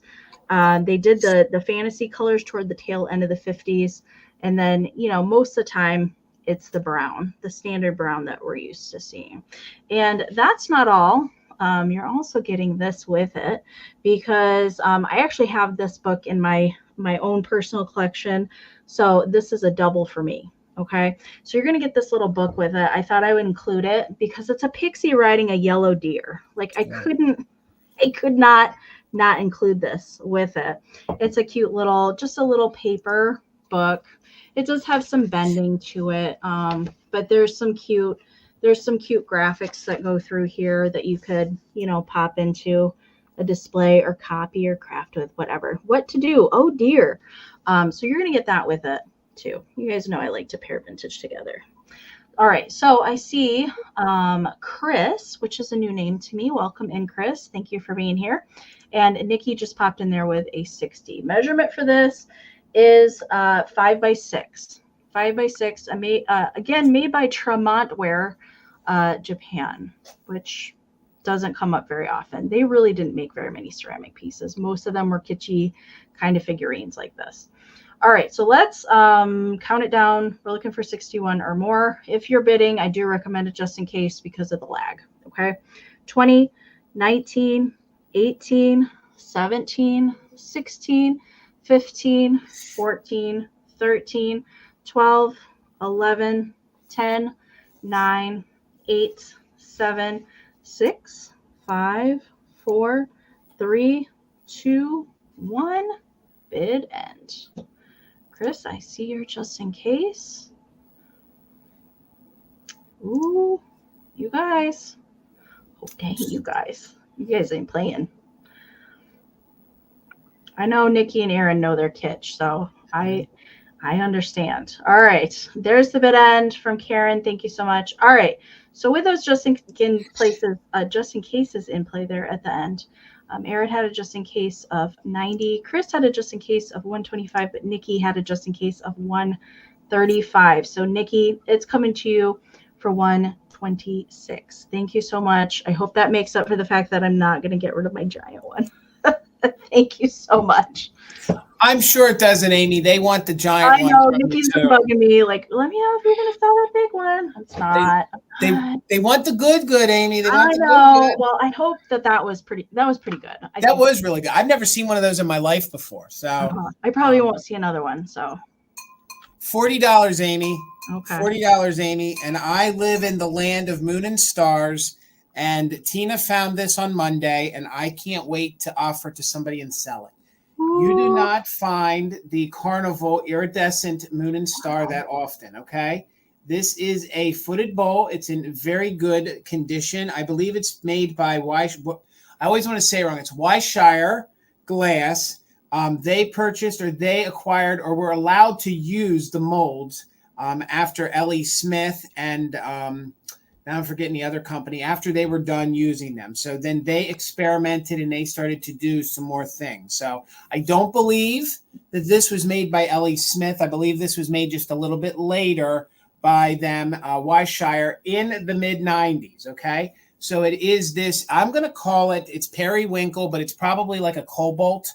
So you can see it's like a cobalt undercolor. But then when you spin it around, you start to see all these great purples and all these fantastic colors. That thing is gorgeous. If you guys are looking for a gorgeous piece of glass to be in your centerpiece in a non-traditional Christmas display, this with some silver Christmas balls, I think will take people's breath away.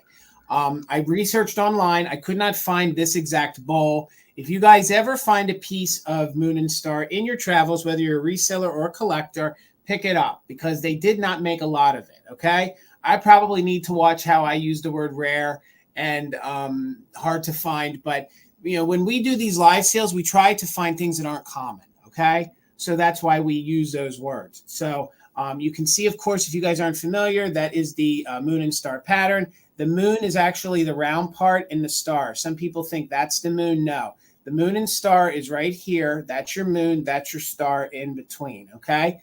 No chips or cracks. There's not even any scratches. I don't believe the bowl has ever been used except for, you know, decorative. So the size on it is it's about 4 inches tall from the bottom to the top, and then it's about 8 inches across. No chips on any of those ruffles, not even anywhere. If you guys love carnival glass, if you love Moon and Stars, this is breathtaking, and it reads just as true. It's like glowy on the screen. It is. It doesn't have to light up with a UV light. It glows on its own. No, it's just a fantastic piece of glass, and it stands alone. It's one of those that you can put in your display, and you don't have to put anything in it. But if you want to accent it with something else, you can. So the undercolor is blue. As you guys can see from the side, it reads a little periwinkle, but then you get all those great carnival colors in there, and you start to see the purples, the greens, just like the other piece of iridescent that I showed you earlier. So again, it is the footed bowl.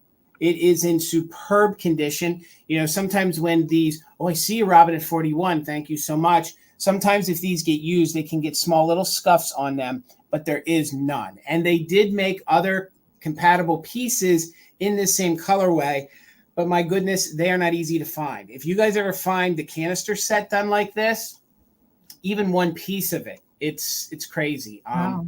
I didn't even know they made a canister set like in that. Well, one other secret about the Moon and Stars, and you guys are going to think I'm nuts. If you find an egg dish, if you find a deviled egg dish, doesn't matter what color it's in, pick it up. They're highly collectible. The deviled egg. There's the Moon and Stars egg dish. There is. It's an oval divided deviled egg dish, and it doesn't matter what color it's in. They love it, and if you find it in this color, you have like $200 like that in any color. If it's iridescent, like honest to God. If anybody's going to find it, it's going to be somebody in Pennsylvania because it's not out here. Well, in West Virginia too, because a lot of this stuff would have been like West Virginia area, and when the Wyshire Glass did it, they did limited runs, and some of this you could only get the little baby fairy lamps too, right? Yes, and you could only get it directly from them, or you had to go down to West Virginia. So, wow, they're not really around. They're not around, and this is just amazing. A teen even found this. I've never had a piece of this to sell. So, Karen's in at 42. Thank you, ladies, so much for the bids. Let's go ahead and do a countdown. We're looking for 43 or more on the Cobalt Iridescent Carnival Moon and Star Ruffled Bowl. So 20, 19, 18, 17, 16, 15, 14, 13, 12, 11, 10, 9, 8, 7, 6, 5, 4, 3, 2, 1. Bid end. It looks silver, looks gold, looks blue, looks purple,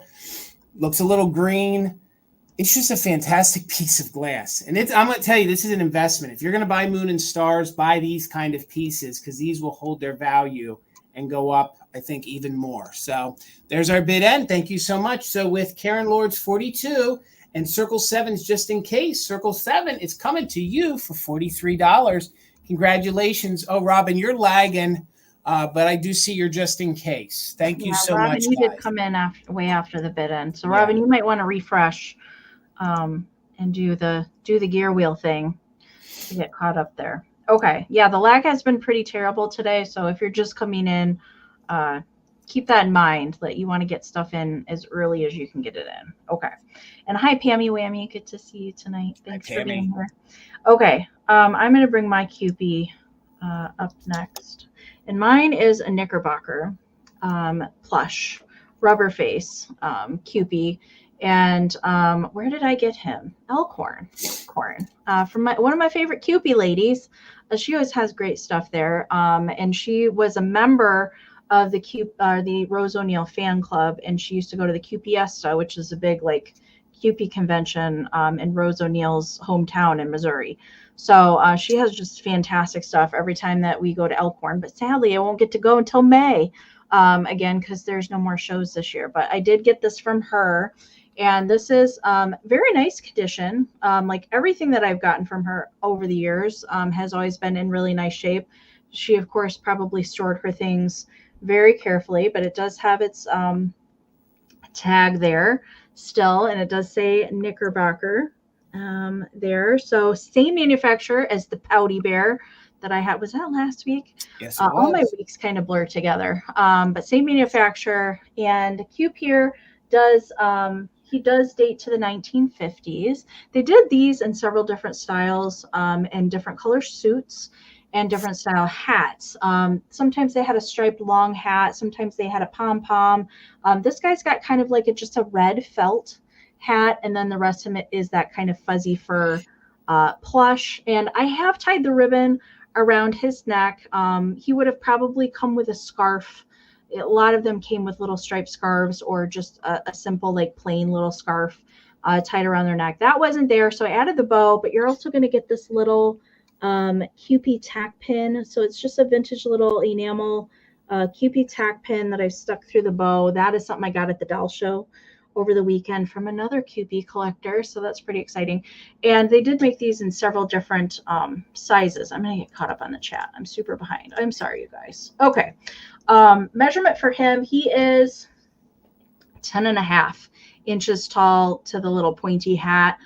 There's larger ones and there's smaller ones of these guys as well. And his face is really super cute. Of course, he's got the shifty side eye thing going on and then a little airbrushed on the little molded hair that's poking out of the suit. So let's count him down. Nikki's in at 37. So we're looking for 38, 20, 19, 18, 17, 16, 15, 14, 13, 12, 11, 10, 9, 8, 7, 6, 5, 4, 3, 2, 1, bid end. And there's no holes or anything in no weird smells. It just looks brand new. I just smelled the Cupie's butt and he doesn't smell. He doesn't need his diaper changed. He's good. It looks brand new, Amy. He's really nice condition. All right, you guys and your just in cases there. All right, there's the bid end from Karen. Nikki, your 46 did come in after the bid end. So with the just in cases in play, both Lorianne and Nikki had 42s in there, but Aaron did put in just in case of 45. So Aaron, Cupe is coming to you for 43. Thank you so much. Okay. All right, Amy, $20 choice. $20 choice, and these came from that same estate as these Nancy Ann storybook dolls. I believe that these are Madame Alexander dolls from the 1940s. Amy, correct me if I'm wrong, but that's what all my research told me, and they are in very good condition, okay? There's no signature on them anywhere, but all of my research... I don't think so, Jason. Well, all of the imaging, all of the research I did, that every one of these faces, just like this, said that it was a Madame Alexander doll. I don't know. Then we'll just call it Madame Alexander. That's composition, though, isn't it? Yes, it is composition. I've never seen one that looks like that. Say the Madame Alexander dolls with this face, when I did all the research, they were starting at like $200, and I'm starting mine at $20. with the same exact face. So maybe these are very rare. I don't know. Maybe the chat will tell me. But I did as much research as I could do on these. I suspect that they are Madame Alexander dolls. I suspect. But if they're not, then they are 1940s composition baby dolls. They are jointed. They are fully jointed. As you can see, they have their fabric diapers and they have their fully jointed They don't have legs. any marking on the back of them, Jason? Nothing. I all but took the clothing off of these poor little babies. I could not find anything on them whatsoever. But I know we have some doll collectors, and I didn't have enough time to do like a ton of research on them. Okay. The version of this baby, it was the quintuplets. Quintuplets. They used the same baby to do a series of the quintuplets. Boy, that's a tough word for me to roll off my tongue. So it was the same baby, and then they put them in different colors, and they sold them as a set of 5. That's one of the examples I found. So nonetheless, $20, you could own a 1940s little composition baby in very good condition. You can see it has the cute little bows in the hair. I don't know if the little knitted booties are original, but they are very good condition. And you can see the hand painting on the faces is superb. The way they're kind of sitting or standing, they can be up to 7 or 8 inches tall. Okay. So this is going to be your first one. There might be a little bit of cracking on some of the composition there, but it's not like flaking or falling off. All right. She does have a little bit of cracking here on her leg, but again, they're in very good condition. They are both the same kind of baby, but their fabric is a little bit different. Okay. You'll see in a minute, and you can see these fun little ribbons that they have turned into these little bows here on their little bonnets. That's your pink one. So then it's the same style doll, but everything else is in blue. Okay. And again, they both have just a little bit of cracking here or there, like a little bit on the hands, which is to be expected. And I looked all over and couldn't find any markings on them. They are jointed. You can move the legs. The legs are still movable.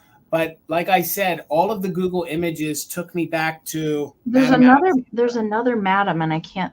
It's like Madam Helene or something that did composition dolls in the 30s and 40s, but I don't know. I feel like Madame Alexander would be marked though. I don't know. That just blows my mind. Where would it be marked at? He said they made composition dolls. All right. I don't know. All I know is when I did the Google image and I kept searching, like I didn't just go with the first one I saw. Yes, that's right. Miss would have won. I knew it started with an H. Madame Hendren. Could be. All I know is the one that I was thinking of. Yeah. Okay.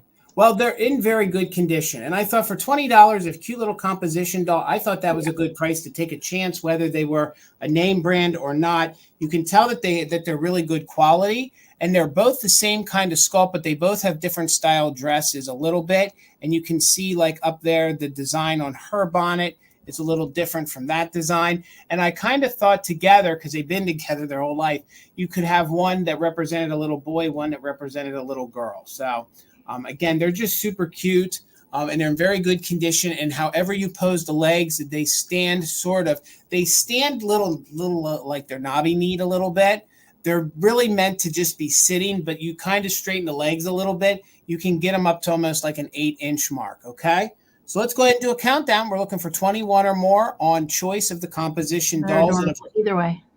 What, Amy? What did I miss? I said they're adorable either way. Whatever manufacturer they are. They're in really good condition. I mean, they are quality too. I mean, I feel like I filmed them before somewhere at a doll show too. I recognize them, but I don't know what they are. This was one of these situations where I could bring the little bit of information I had, and hopefully y'all could teach me something, because trust me, the more I learn about it, the better it is, so I can be an educated buyer or collector. So we're just looking for 21 or more. Let's do a countdown. It will be on choice. And of course, it'll be either pink or blue. So 20, 19, 18, 17, 16, 15, 14, 13, 12, 11, 10, 9, 8, 7, 6, 5, 4, 3, 2, 1, bid end. They did come in a box that was blue with silver stars on it, but the box is not in the best of condition. I don't even know if that was their original box. Jamie got in there right before the bid end with a 21 KB. You had a just in case KB. Did I miss a bid from KB? No, she had the only bid in there was Oh, okay, yes, and Jamie okay. just came in there right before the bid. Man, I feel like the chat's messing with us. All right, so Jamie, you get first choice. Let me know, do you want pink or blue? You, of course, can take your just in case did come in after the bid end. Yes. Okay. So, Jamie, let me know which one. You can take both, if you want to represent a little boy or a little girl. And that would be at 21 each. So, Jamie, you get choice. And, of course, we'll go by the color of the ribbon. It's either pink or blue. And, KB, you'll have backup at your bid of 20 if there's any left. My gosh, I feel like our chat's moving so slow. Okay, Jamie's taking the pink one. All right, she's taking the pink one. So hopefully, KB, you were all right, or you wanted the blue one. They're the same. It's just that this one is blue. So KB, you were the other bidder. You can have the blue one. They both got home. Yay. Ladies, you're not orphans. Thank you guys so much. I'm glad you each got one because theirs are cute. Those are really cute. They're okay. Neat. I have a lot of books tonight. I didn't really plan to do that, but I guess I was picking out stuff that kind of went together. So this is a really cool, it's kind of like, it's not a storybook, but it's more like an informational kind of like history almost kind of book. I've not seen this one before. This also came from the Toledo Doll Show over the weekend. But it says, cordially yours, Rose O'Neill, up here in the balloons. And we've got the cubes here and they're like in a little hot air balloon with Doodle Dog. And, there's a whole lot of stuff going on. We've got ice cream and a spoon and, binoculars looking over the side. So this was like kind of a compiled. It says compiled by Barbara Abernathy and Mary Trimble, copyright 1968. So there's all sorts of obviously illustrations in here, but it has like a history of Rose O'Neill, how the Cupies came to be, kind of at the beginning. But then there's some other things that are in here. I've never seen this book before, and I thought it was very interesting. It talks about Fairyland and the development storylines and some of the other characters that were in there. Well, hi, Carol. Good to see you. Hi, Gloria. And let me get past the beginning part. And then there's also, these were the illustrations that were usually included in the early 1920s, like Ladies' Home Journal, that sort of thing. They would print a Cupie story in each one of their little issues.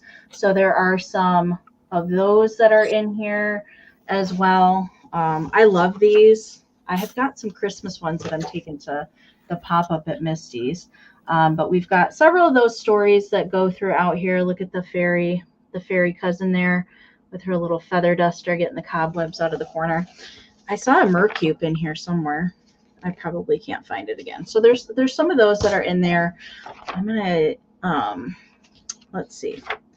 Skip ahead. Then there's one of the cutout pages. That was also something that used to come in the early 1900s magazines. They were little images that you were meant to come out double face, so you could paste them together and make little stand-up dolls with those. There's some advertisements that are in here that were also produced in magazines. Look at this. This is really fun. Wow. This gathering of all the different kinds of Cupies. So there's the bisque figurines and the dolls. There's another kind of plush Cupie. There's all sorts of stuff in there. And I love that. That's cool. Let me get caught up on the chat. I see you in there, Carol. There are some letters that Rose O'Neill wrote to some folks there, copies of those in there. It's just cool. It's just interesting to read about kind of the history. There's a picture of Rose O'Neill when she introduced the little ho-ho. That was one of the last dolls that she produced before she got ill and passed away. Just a little ho-ho. I do know that. There's Scoodles. There's Scoodles. I don't see Scoodles hardly ever. I really don't. and Doodle Dog is impossible to find. So there's, you know, photographs and stuff like that in here. It's all very interesting to read. And then there's cute little graphics here on the back. So again, it's from 1968. So let's count it down. We're looking for 22 or more. It's not open anymore, Dusty. I thought it was. I thought they opened it back up and you could tour in it again. I thought I read that somewhere because Misty and I want to go there. I would love to go there to Missouri. That would be super fun. All right, so let's count this down. We're looking for 23 or more. 20, 19, 18, 17, 16, 15, 14, 13, 12, 11, 10, 9, 8, 7, 6, 5, 4, 3, 2, 1. Bid end. I love Doodle Dog. He's so cute. I think back in the 30s, they used that design to advertise ice cream and things. I see that. It's printed on one of those metal serving trays. Yep. Yeah. Okay. There's the bid end from Karen. Thank you so much. All right. So Jill had a 22 in there. Aaron had a just in case of 40, but Glowy Girl had a just in case of 67. So Carol is coming to you for 41. Thank you so very much. Thank you. Thank you. And good to see you, Carol. Okay. Let me get Jason started over here. Amy, $25. I hadn't counted right, so I didn't preview this. So I did pretty good earlier in the year with new old stock linens. It's soon time to get out your blanket. So for $25, I have an unopened 1960s. It is an acrylic blanket. It's from Chatham, which is a pretty known company. It has its original price tag of $4.95. Again, it's like a peachy, not again, for the first time, I'll tell you, it's like a peachy pink color. It has this great floral design. It's almost like a thistle iris style flower on it, and it's in very good condition because it's brand new. It's still in its original paperwork. You know, nothing feels more like grandma's bed than one of these blankets, and they're not going to be itchy because they are the acrylic. It has the satin tip on it, you know, that satin tip that you either like to have up by your chin or down by your feet. Like I said, it's like a peachy green. And it's going to be amazingly soft coming out of the package for the first time. Absolutely. Yeah. And there's not even a hole in this plastic. Well, I say that, and I just see there's a tiny little hole up here in the corner. Maybe I just made that. But you can feel on the inside, it is like new, and it's new old stock. These are really fun to collect, Leslie. And if you guys look online what these go for, if they have these flower prints on them, that's what's very collectible. So $25, half of what they're going for anywhere else. If you guys are looking for a fun, vintage 1960s blanket to use that's never been used, you could have it. I didn't research 72 by 90. I wonder what size bed that would fit. Would that fit almost a queen size bed? A 72 by 90? Do you think that would fit a queen size bed? 90. I think it just might fit a queen size bed. So, yeah, it's that's what I thought. Oxford Queen blanket size is measuring 90 inches wide. Okay. By 100 inches long. So I don't. No, then that's just going to fit like a double. Then that's going to fit a double. This would be a great blanket to have on hand, you know, for you guys that's if you wanted. Like keep it in the car, kind of. That too, but I thought this would make a good blanket for like maybe 2 by 90. What's the color? The color exactly on it is, I'm going to call it pink. I'm going to call it pink. I think it'd be more a double. Okay, that's what I just said. I think like a double. Double is saying like 80 by 90. Right. Twin is saying 90 by 65. And queen is saying 90 by 90 or 90 by 100. I'm just trying to see here. Yeah. It depends on how much you want to hang off, I think. Right. There looks like there's just a tiny little pool where that tear was. So it's in very good condition, but there is just a tiny little pool on it as I'm seeing it. You know, I'll snip that off before we send it, but I'm just trying to see in here. I don't think it distorts it whatsoever. But the color on it is, I'm going to call it like pink. It hinges on the peach side of pink. Peach, it's not going turquoise. Yes. Oh, and turquoise and gray. turquoise and gray and pink are going to be your three colors. I think it speaks very 1950s and 1960s. So again, it's new old stock. It's never been out of the bag.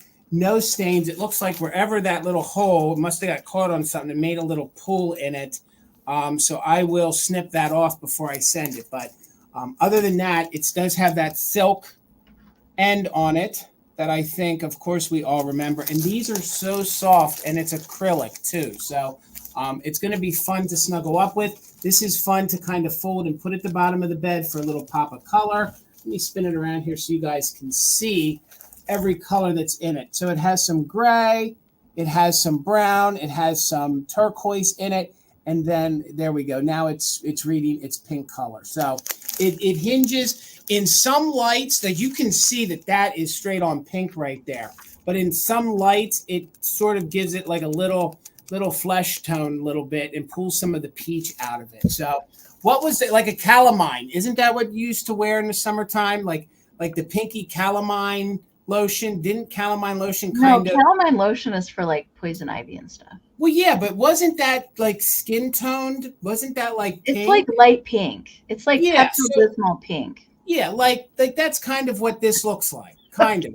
I was like, where are you going with that, Jason? Well, yeah, I'm trying to give folks, because I know we've all used... To envision what color pink it is. Yeah, we've all used calamine lotion. Right. Yeah, right. No, I know, Pammy, but I said, no, but I'm just saying that's kind of like what it is. So, again, just note, I didn't know it until right now. There was a little pool on it there, but honestly, I don't think that takes away from it. And I'll snip that little bit off. But it does probably look peach in your camera, but wet on your phone or your device. But in person, it is pink, but it reads on the side of peach. God, I feel like such a dude when I try to explain colors, honest to God. But it is going to be part of the pink family. So Aaron trusts me. So let's go ahead and count it down. Aaron, I see you're 25. I'll snip that little piece off there. And it should be good to go. Yeah, I didn't even know that before I offered it. So, but other than that, it's brand new in the bag. So we'll count it down. We're looking for 26 or more, 20, 19, 18, 17, 16, 15, 14, 13, 12, 11, 10, 9, 8, 7, 6, 5, 4, 3, 2, 1. Bid end. You are right, Patty. You are right. Thank you so much for your help, Patty Rose. That is true. But it screams 1960s. Like it's that very 50s, 60s. So thank you for letting me move on, Karen. Congratulations, Aaron. It's coming to you. It's a fun blanket. It has that tiny little pool in it, but it has never been They do not make blankets that feel like that anymore. No, they don't. And even if you found it used, it would be this one's. I would prefer that over like a fleece, like a modern day fleece. Agreed. Blanket, like Agreed. any day of the week. Okay. Same with vintage sheets. There's nothing softer than vintage sheets. Okay. I'm gonna bring my Nancy Ann Storybook doll that's in the box up next.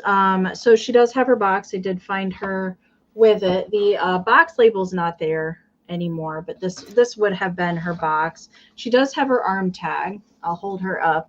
Now she does look like she could work for Christmas or Valentine's Day, but actually she is November. That's why I decided to bring her tonight. She's actually a November Last to Cheer is her full name. And I just looked in the book, and I'll show you that in a second, that they did 15 variations of the November Last. She does have her little arm tag. Now, I will say that it's just hanging on there by a thread, so I'm really not going to try and touch it because I don't want it to fall off totally. It is torn a little bit, but she's number 197. 197 from the Dolls of the Month series. So she is a little bit larger size there. I see it, Debbie. Thank you so much. She does measure 6.5, if I do believe correctly. Yeah, 6.5 inches tall. She does have a much larger dress. She has frozen leg. Just her arms can move, not her head or her legs. There is that arm tag, and it's really just, it's hanging on there by the skin of its teeth. And she's got this fun little lacy hat that matches her little lacy dress. I really like this. Christmas, Valentine's Day. Yes, she's November, but I think she could totally work for a multitude of things. She does have the safety pin on the back of the dress. This is fairly common. A lot of them have little snaps, but then I see majority of the time have a little safety pin.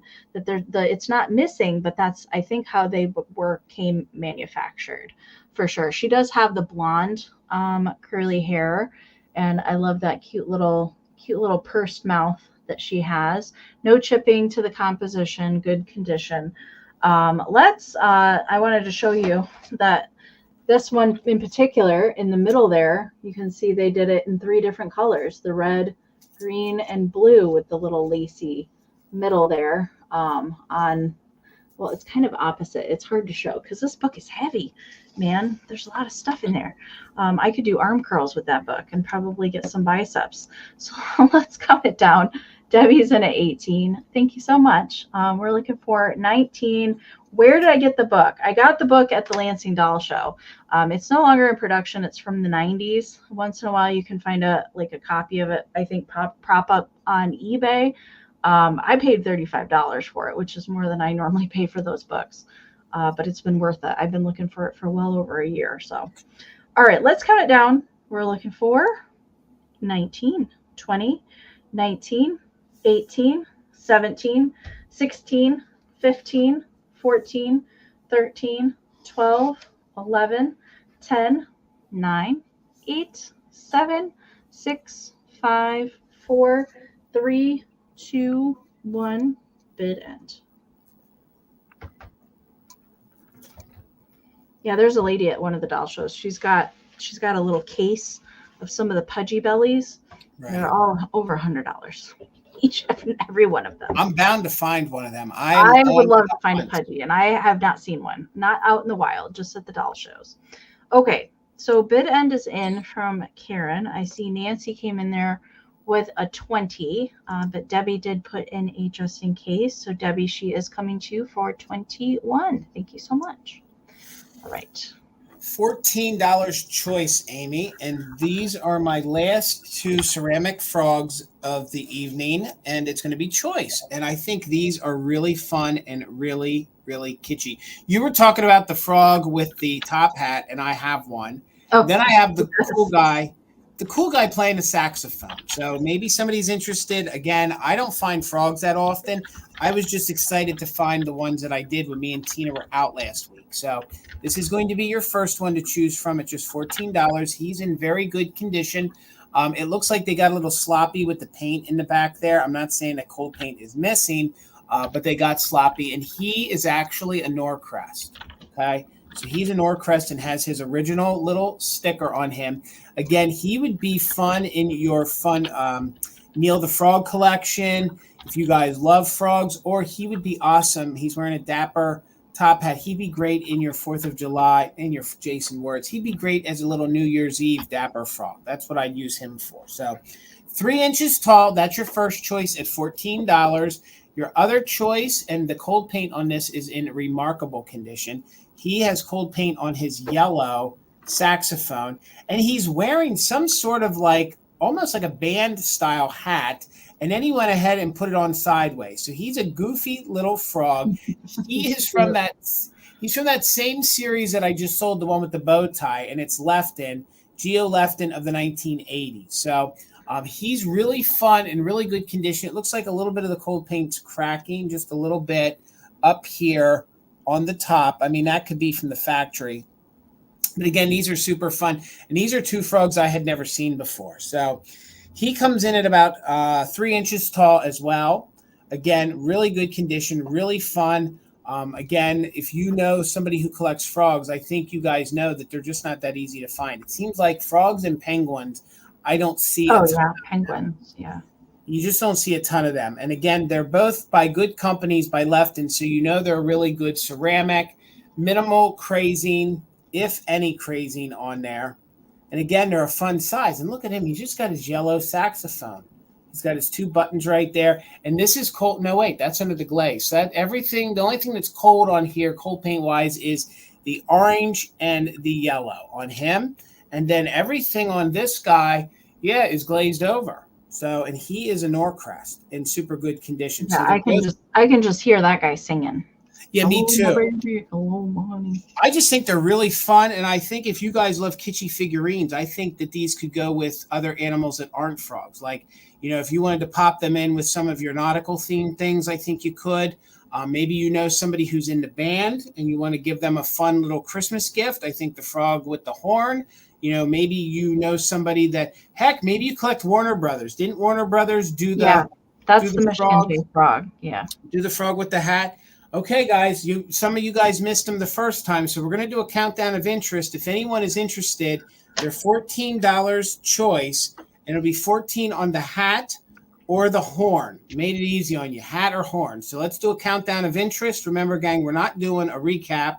So if you're interested, please put in a bid. $14 each, 20, 19, 18, 17, 16, 15, 14, 13, 12, 11, 10, 9, 8, 7, 6, 5, 4, 3, 2, 1. Bid end. 14 or more. I mean, not 14 or more, $14. If anybody's interested in the frogs, they pair well with the other two I sold. Maybe I waited too long. I don't know. I can't figure it out. But we'll sit them to the side. No takers. Thank you, guys. Okay. All right. My next round's going to start at 14 as well. So pull that over. I always have to bring, I got to slip in a little bit of antique ephemera every once in a while. I do have a signature book tonight. I previewed this last week, but I switched it out for something else. Now it's starting pretty low for these books because it does have a little bit of wear to it. But there is some cool stuff that's in this one, and I've not seen one with this kind of cover like this with this embossed leaf motif. And I just like this scene. It just felt fall to me, even though the trees are green there. But there's like a little log cabin here, and there's even a little horse there in the background. There is a little bit of wear to it, but the signatures on the inside of this one date to 1906. 1906 was the earliest one. It actually says it here on the cover in pencil, and it also says it on the inside, 1906. And this was Earl Wright from Arlington, Michigan. I actually don't know where that's at. I would have to look that up. Arlington, Michigan. Yeah, the earliest dates in here are 1906. There are a couple different dates that are in here too. For the most part, that what I have seen in here, it is full. There are just a couple like blank pages that are in here. There is some die cut scrap that's in this one as well. When you go away, look back upon me, for I am your friend and always shall be. Your schoolmate, Marie Crawford. And I love the handwriting in these. They do not teach cursive in school anymore. There is a calling card marking these two pages here in the center. Bangor, Michigan. I know where that's at. That is quite a bit further north from me. That's kind of like probably 2 hours at least north from where I'm at in Michigan. But there is a little Victorian calling card stuck in there in that page. And I'll just show a couple more in here. There was another scrap. Oh, here it is. There's another scrap that's kind of stuck in here. And I'm not sure, I just never know what the significance is of some of the extra bits that are in there, but it's this really fancy couple that looks like maybe they're courting or dancing, something like that. It does, it was just kind of like pressed in between these two blank pages that are in here. So, and then don't forget the good old summertime at Johnson's Pond. 1906 in December. So there's dates in here from October to December from what I saw. And it looks like there's a little separation to the back cover. Okay. I love these. I don't know why I like these so much, but I do. I enjoy the history of them, I think. Let's do a countdown of interest. So we are looking for 14 on that. 20, 19, 18, 17, 16, 15, 14, 13, 12, 11, 10, 9, 8, 7, 6, 5, 4, 3, 2, 1, bid end. Ooh, Dana.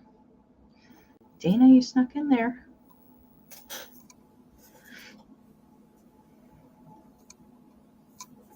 All right, there's the bid end from Karen. All right, Dana, it's coming to you. Thank you so much. All right. All right, Amy, $18. $18 if anybody is interested on this. This is a paper doll. She would have had a book. She would have had a book that she sat in, and then you would have, had the pages. You could have taken out all of the dresses and pieces. So she's known as Fairy Princess, okay? So I cannot confirm that all of the pieces to all of the dresses are there, okay? But I have 1, 2, 3, 4, 5, 6. I have 6 dresses, and I think I have some of the other attire, okay? She is a lenticular. She's a lenticular doll, which I think is really cool. So the justification in my pricing is that I'm starting at $18 because people will pay $18 just for her, okay? So she is your $18. Any of the dresses or anything extra, that's what you can consider whatever's extra. So for the $18, you get her. Now, she would have come with a book that would have looked like a stone little, I don't know, like almost like a castle window, and then she would have sat in there, okay? So she has a little bit of wear to the foot, but she is from the 1960s, and she's in very good condition, and that's the way they have the face on. So that's original. That's how the factory would have sent her out. She's like, ooh, I'm lenticular. So she has lenticular eyes, okay? So she measures about 12 inches tall. So you're going to get her, and then I'll show you some of the pieces you're going to get. So I'm selling this to somebody who's a crafter, somebody who likes to use dolls in their displays. So you could just use her the way she is, all right? But I will show you some of the dresses, and we'll try to match some of the head attire very quickly because it doesn't look like anybody's interested at the $18. But I do have some of her dresses. So for $18, you will get them, and they seem to be all in good vintage condition. The dresses are super hard to find as well. So there's one of the dresses. Here is one of the other ones. Now, it looks like they tried to tape that because her head was supposed to go up in there like that. So I'm sure that was one of the things that got damaged. All right, so you have that one. And then you have this different dress here. And you do have some of the different head attire. So you do have some of these pieces like her little feather boa in there. And then some of the dresses do come with different hands that she is wearing different like gloves and things like that. So here is that one. So 18, if anybody is interested on the fun paper doll, this would be good to repurpose. Maybe you guys want to even make some sort of a little Christmas doll out of her if you want to. And I know a lot of folks really are into the different lenticular pieces. So here is another one of her gowns. And again, most of them do have bends on them because the bending on it and the 2 pieces of paper here on the back were supposed to wrap around her. So somebody definitely did play with her at one time. So $18 if anybody's interested. And here is her final gown. I think that's the one. I think that's the one I showed in the preview. So again, the $18, that's what folks pay just for her alone. Again, I feel like I do have some of the other head attire, but quite honestly, I haven't had the time to sit down and see what goes with what. So I have her little masquerade right there for her face. I have another one. I have her little fan right here that goes with one of the dresses. So you're just sort of buying her as a junk journal, as is kind of piece. So, and then there's one of her little gloves. And then again, we have another fan. That's her little fan. Then we have her other little bouquet. All right.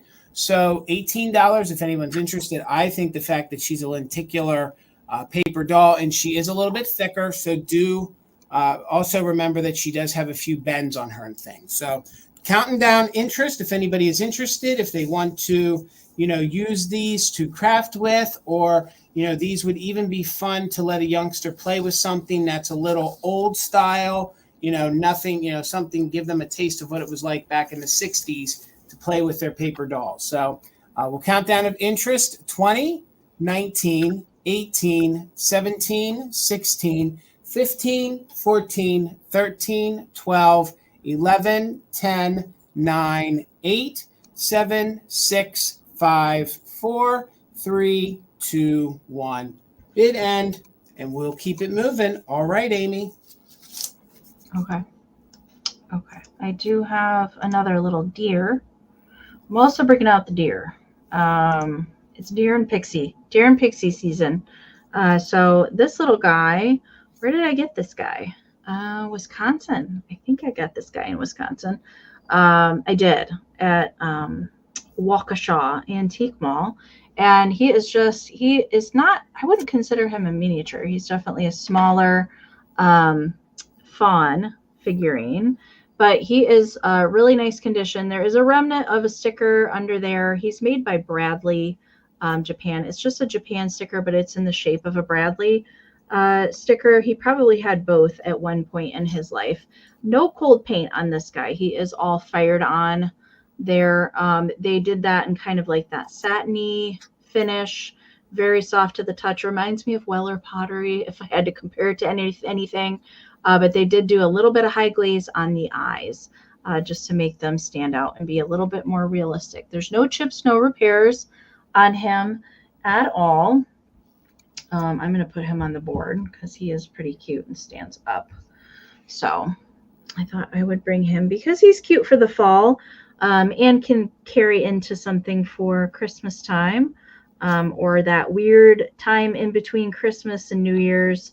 And into before we get into Valentine's Day, that weird January period when we don't know what's going on in our life anymore besides winter. I think he would just be cute as a cute little winter fawn. I like that they molded his little foot kind of popped up there in the air. And then he's got, the little fawn spots, and those are fired on there as well. Measurement for him, he is 3 by 3. He's a square guy. He measures 3 by 3. All right. It reminds me of Hagen Renneker. Yes. It really does. I don't think he is, but I just found one just like I know this. He's not. He's Bradley. He actually has some other family members that go with him. And there is a Hagen Renneker that is very similar in this pose, but it's like it's a bone china mini guy. But he's kind of, he's a little bit bigger than that. All right, Aaron's in at 14. Let's count him down. Looking for 15 or more. 20, 19, 18, 17, 16, 15, 14, 13, 12, 11, 10, 9, 8, 7, 6, 5, 4, 3, 2, and 1. There's a mama and 3 babies that are like, they come into a yard a couple houses down from our street, and they're so cute. So cute. I would like to pet a baby fawn. I know you're not supposed to. That's besides feeding a chipmunk. I would like to touch a little. Maybe we're going to see you on the 11 o'clock news someday. I know, like crazy lady in her fears of wildlife. I can see that. Girl caught. Thank you so much, Aaron. Petting deer illegally. All right, $15, Amie. $15, Amie. And I have to tell you that I'm really loving the Annalise, and I hope somebody loves this guy as much as I do. He is a little frog. It's fun. And he is a little angel frog. He has his original paperwork. He is from 1999. He is in very good, clean condition, 1999. There is like a little patina to the back. There's just a little spot right there, a little black spot on the back of his horn. He's supposed to have his horn, and he's called Felicity the Frog. He is Felicity the Frog. I guess they made a couple of these, all right, doing different things, but he is in very, very good vintage condition. So apparently when he was brand new, he sold for, or they recommended retail price was $36 on him. But you are going to get the original paperwork. It looks like the original store wrote some kind of code on there, and you're also going to get his paperwork as well. So he stands very well, as you saw in my reel. The face is really clean. I love the fact that it almost feels like it still feels like it used to being hand done when they used the pipe cleaner to make the halo. And again, I can't say too much more about him. He's just clean and he's fantastic. If you guys do a kitschy Christmas, I can't think of anything kitschier than having your Jeremiah the bullfrog, who is with wings as an angel. And again, super clean and does have its original tag. It measures just about 9 inches tall. And again, he's really fantastic. And his name is Felicity. It is Felicity. And I think it's even on his tag here. I think it's even on his original tag. Yeah, right there. There you go, guys. Still has the tag from 1999 on it. So let's go ahead and do a countdown. We're in at 16 with Nancy. Thank you so much, Nancy. I'm happy you enjoy Frog Friend as well. And you can move his horn however you want. So let's do it. 20, 19, 18, 17, 16, 15, 14, 13, 12, 11, 10, 9, 8, 7, 6, 5, 4, 3, 2, 1. Bid end. Looking for 17 or more, or the bid end from Karen G. I don't think I've ever seen an Annalie frog. I didn't either. What? Well, no. Didn't I have a frog in one of our other sales? I had another animal that was unique. I did. I had the frogs with the boas. Remember, I had the frogs right, with the feather boas. Yeah, you're right. I forgot about those. I think it was part of the same series. So, Nancy, congrats. Coming to you. Thank you so much. You made me so happy seeing you say yay. So, thank you so much. Yay. Okay. I have another book round. Now, this one, I will say that it's not, it's a reproduction. All right. It's from 1996. So technically it is vintage, but the illustrations in here are from Cicely Mary Barker from the 1920s. So they're reproduction of her original book illustrations. But this is a very thick hardcover book. It is missing the dust jacket. I did see that it was supposed to have a dust jacket. So it's just plain green. Okay. Cover, but the illustrations are amazing in here. There's several different sections. So the first section, it's divided by season.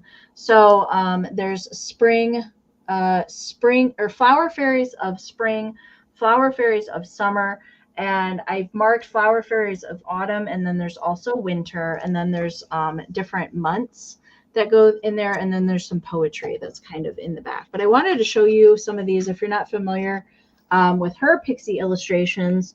They're pretty well known. I've seen prints in TJ Maxx made of these illustrations today that you can still purchase, and they have used her imagery in quite a few things. I've also seen greeting cards from some of her fairy illustrations. So there's all sorts of different ones that are in here. I was trying to get to the one that I used in my preview, but the ones in the autumn, like the acorn, look at the acorn guy. He's just hanging out in the acorns. He's up fantastic. There in the oak tree. So these are all kind of the fall ones. The chestnut fairy. Gosh, those are all over, Marshall. Those chestnuts with those prickly outsides. That's definitely a fall thing. But I'll skip ahead a little bit and get to a different section. So there's a song section here that have kind of larger pictures that coordinate with it here. I just really like the illustrations. I mean, this would be a good one to, if you junk journal or cut things up or want to frame these, do decoupage, that sort of thing. It's it's from 1996, so you wouldn't have to feel bad if it was the 1920 version, then it wouldn't. So this is kind of that poetry section I was talking about. So there's more poetry back here with the illustrations that go along with it. It's a nice thick book. This one, and then there's the flower fairies of the wayside with different illustrations here at the back. I really like this one. I don't think I've ever come across, there's a smaller book series of these that I usually see, but not this big compilation one. So yeah, it's really beautiful illustrations in here, especially if you look up the 1920 versions of them. And then there's some other little stories here at the back with the fairies flying in to grant your dreams there while you're asleep. But let's do a countdown on it. Looking for 14, 20, 19, 18, 17, 16, 15, 14, 13, 12, 11, 10, 9, 8, 7, 6, 5, 4, 3, 2, 1. bid end. That one's really cute. Really cute. I don't mind hanging on to this either. Oh, look at the Holly Berry. Oh, that one's really good. The Holly Fairy. These are the winter ones. Christmas Tree Fairy. And there's the bid end from Karen. All right. Thank you, guys. All right, Amy, $20 if anybody is interested. These are from the 1950s. They are the Dolly Toy Company. They made a bunch of different nursery rhyme series. I think the same company was even commissioned through Walt Disney to make some things as well. So if you guys aren't familiar with these were decor for for a child's room or people that were into nursery rhymes. I think they're great kitsch to actually put in your kitchen because these are the 3 kittens. And this is Mama Kitten. They're in very good vintage condition. There is some issues on the back, but you are not going to see those. So $20, you're going to get the whole set. There is a little bloop here or there. I don't know if someone stored them properly, but I have to tell you that they're in very good vintage condition with all that aside. So I'll do my best to point it all out to you. So $20 if anybody's interested. Mom is 16 inches tall, and she made herself a little pie for the kids. Meow, meow. And she's really, really cute. If you guys love kitty cats or nursery rhymes, I think she's in overall really good condition. Even her coloring is super good. I'm just double checking myself because I don't want to miss anything. So you get her. Then you're going to get the 3 mischief little kittens, okay? And I think they're all really cute. So $20, you're going to get the whole entire set. And these are from the 1950s. Oh my gosh. So look at that little kitty cat face. I mean, these are great to even use in your Christmas display if you guys are into cats because they're all dressed in their winter attire because they're like, Mom, I lost my mittens. I don't have my mittens, Mom. I'm not worried about my feet, but I don't have my mittens. So each one of the little kids roughly measure about 7 inches tall. So about 7 inches tall. So you're going to get him, and then you're going to get this little guy who's trying to pour himself a hot little cup of tea. It does look like there's a little bloop right there on his jacket. But other than that, he's in super good vintage condition. And these are great to sit in the back of your displays. They also have the little hole in them so they can be hung on the wall. And they're that particle, very typical of the 50s and excuse me, hold on. They're very typical of that 1950s particle board made of like, thank you, Tracy. I know you would know because Tracy collects this company. It's that particle pressed, like almost like cardboard. Okay. I have a big bear. Yes. It's like a pegboard hanger. Yes. That I hang all my necklaces on. That is the same manufacturer. Yeah. These were meant for children, but by today's standards, this is kitsch, and you don't get much more animated than this for these. So there's a little wear on the corners, and I think that's just from, not being stored properly. So you get this other little kitten. So you have all 3 little kittens who have lost their mittens. This one has the most wear, but I think we know where the mittens went. And this one's usually always missing. I know. Never see that piece. The little bird has the mittens. So there is wear on it, but I wasn't not going to keep it because actually this is one of the little harder pieces to find in this series. And then I have the pink elephant. Okay, yes. Yeah. These are like very quintessential 1950s, 1960s cartoon graphics, and they're in really good condition except for this piece right here. But honestly, if you ever find this series online, the bird's usually missing. So, and usually they sell them separate because usually just Mom is the only piece that seemed to have lasted. And then I saw online that you usually get the kittens by themselves. So let me hold them all up. I don't see any interest. That's okay. $20, and they're from the 1950s. They're made by a company called the Dolly Toy Company. They made a whole bunch of nursery rhymes, and this one is them mischief kittens who done lost their mittens. So $20 if anyone's interested. 20, 19, 18, 17, 16, 15, 14, 13, 12, 11, 10, 9, 8, 7, 6, 5, 4, 3, 2, 1. Bid end. I hear you, Miss Little One. I hear you. But again, it's a great little series. And even if you needed one of the parts, that's why I started it at $20. So if you needed the part, you were just paying in to get the piece you needed. Aaron, congratulations. Thank you so much. You got a fun kitschy set. Thank you. Thank you. All right. You're going to get both of these items I'm about to show. Well, I guess there's more than two.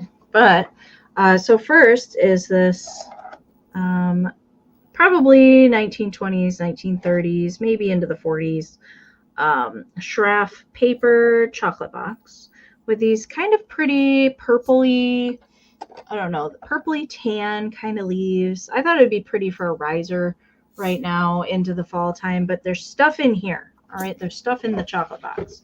So you're going to get everything that's in the chocolate box. And let's see if we can get everything up here.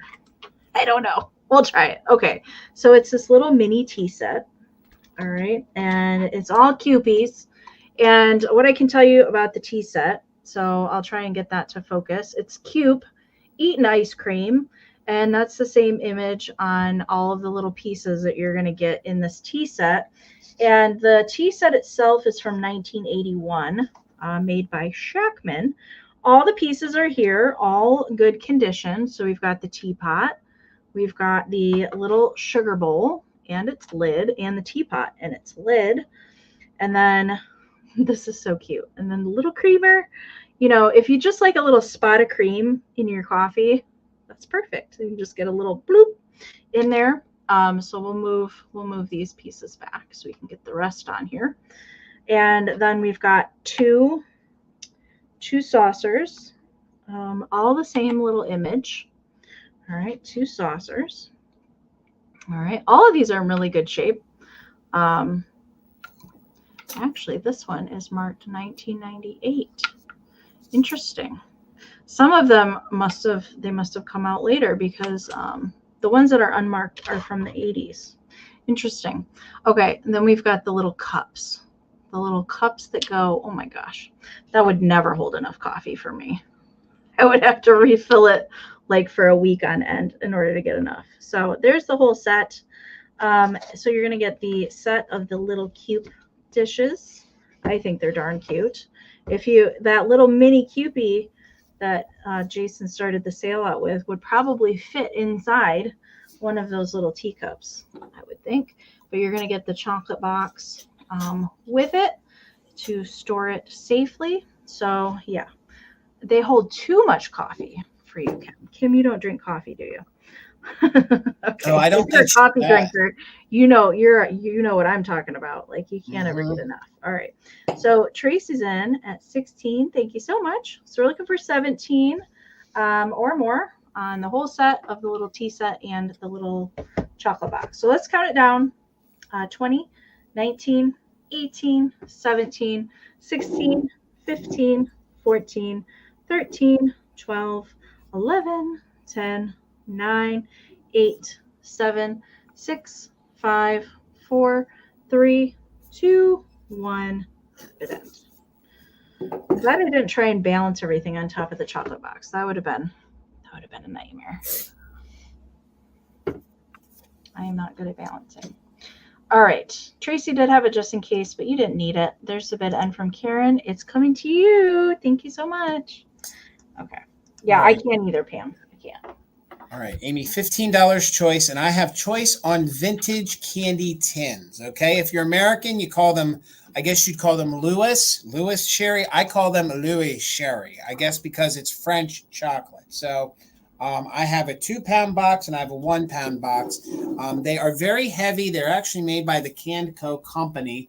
The graphics on these are in very good vintage condition. These are fun to store things in. You can store your ephemera in them. You can use these as gifts. Even though they are purple, these are great regal gifts to gift somebody at Christmas time. If you are going to, like if you're going and you need like a hostess gift. Words are tough for me. So $15 choice. I do believe these are the older ones. I believe these are probably 1930s, okay? So you can see they are super clean on the inside. All of the graphics are really good.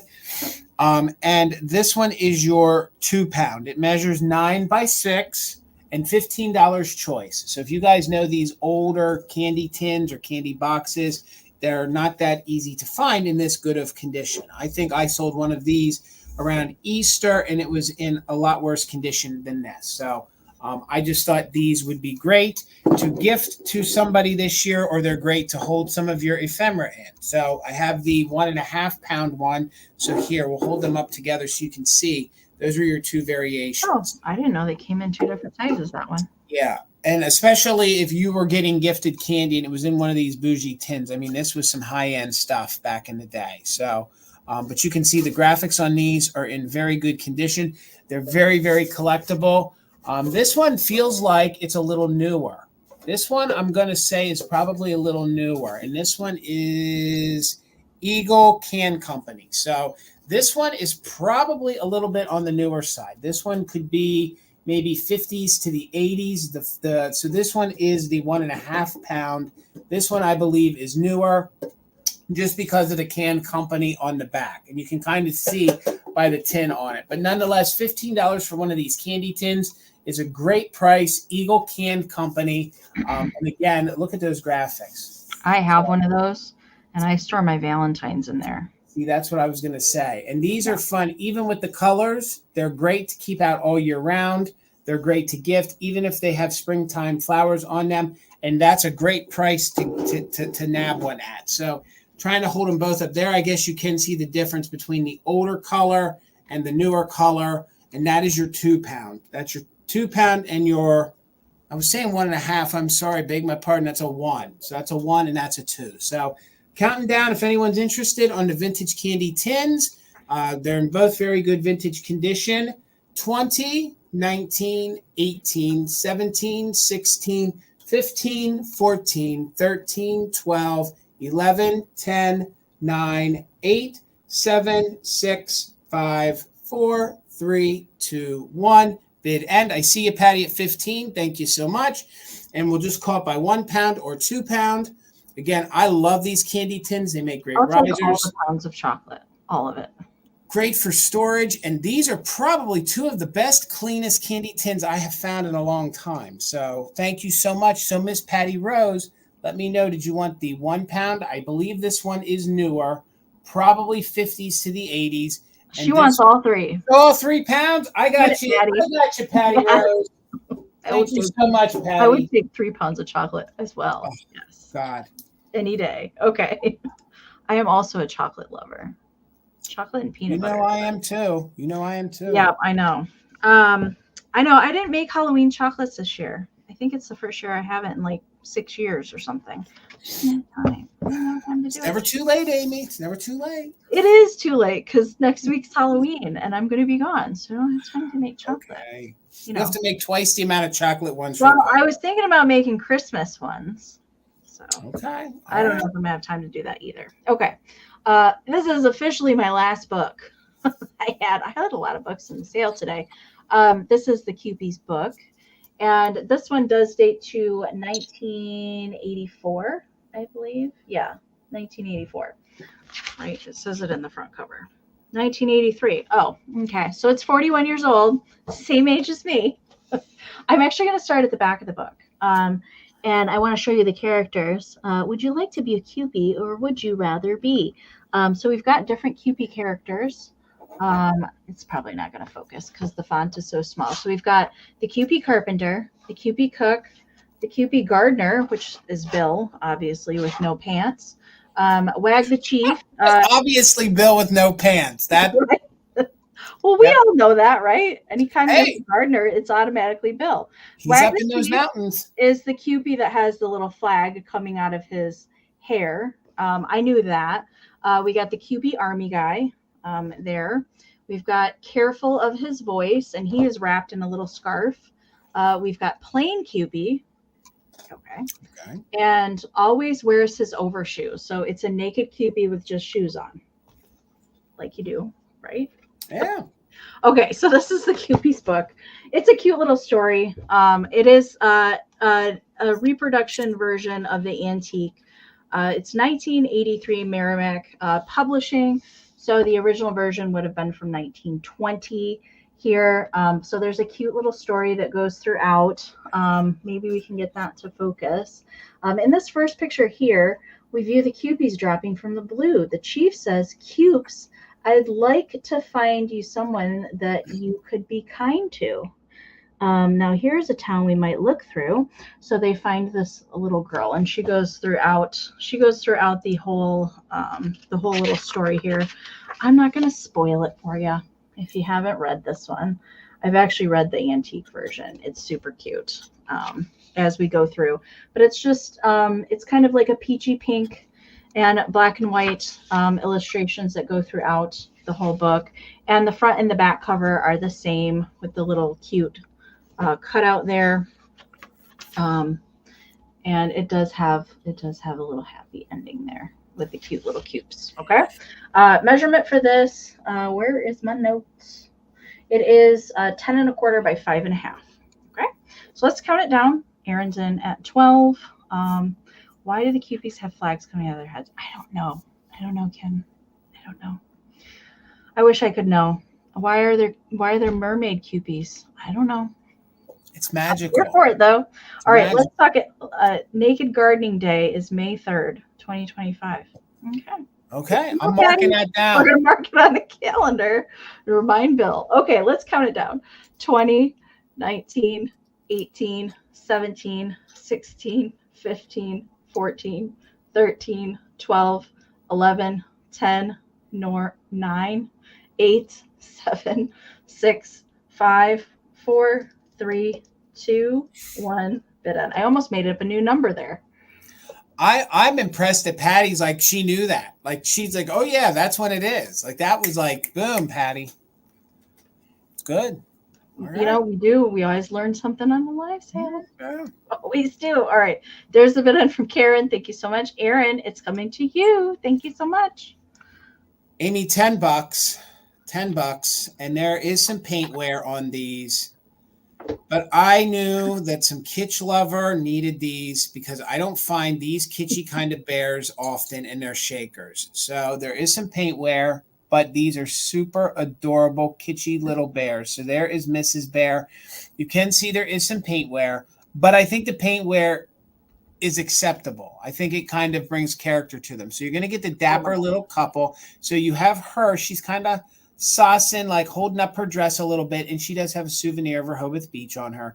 So this is like the paint like on Amy's deer and some of the pieces we talk about that if they get worn, they do get some paint wear. So just $10 if anybody wants a fun, cute little, I kind of thought they had like a 1920s, 1930s kind of feel about them, the way they're dressed, especially him. So you can see there she is. They both measure 4 inches tall. Again, if you guys want the perfection of your pieces, these probably aren't for you, but the paint wear is at the right spots. I love the fact that he's pulling his pockets out as if to tell her, like, I don't have the money.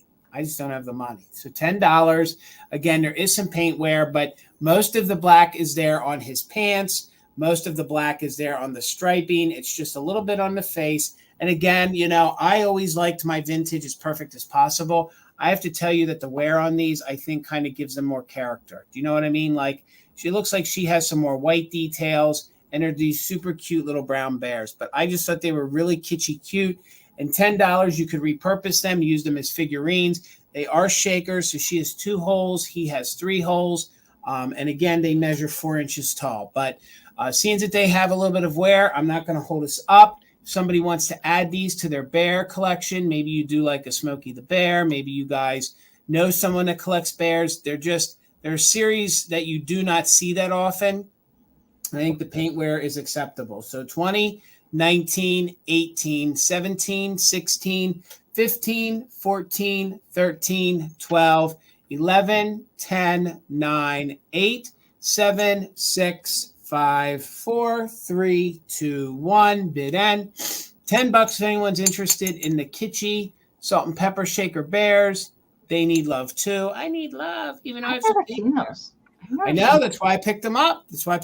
I thought they were really neat and different. And I don't find kitschy bear shakers. I find the realistic ones that I don't necessarily care for.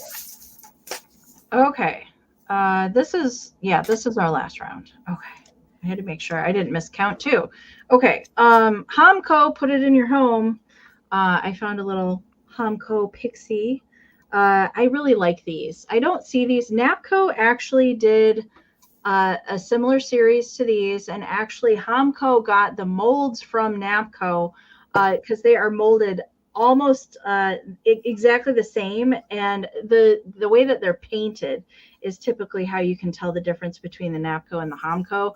I can tell by the sticker outline here on the bottom that this is the Hamco version here. The Napco version has a little bit more detailing, but the same colors. I know probably everybody that's out and about, if you saw them next to each other, you wouldn't really be able to tell much of a difference, but there's a little bit of difference. But the same exact mold, a lot of the ceramic companies did that, and a lot of the glass companies did that too, that once they were done production with stuff, they would sell off their molds.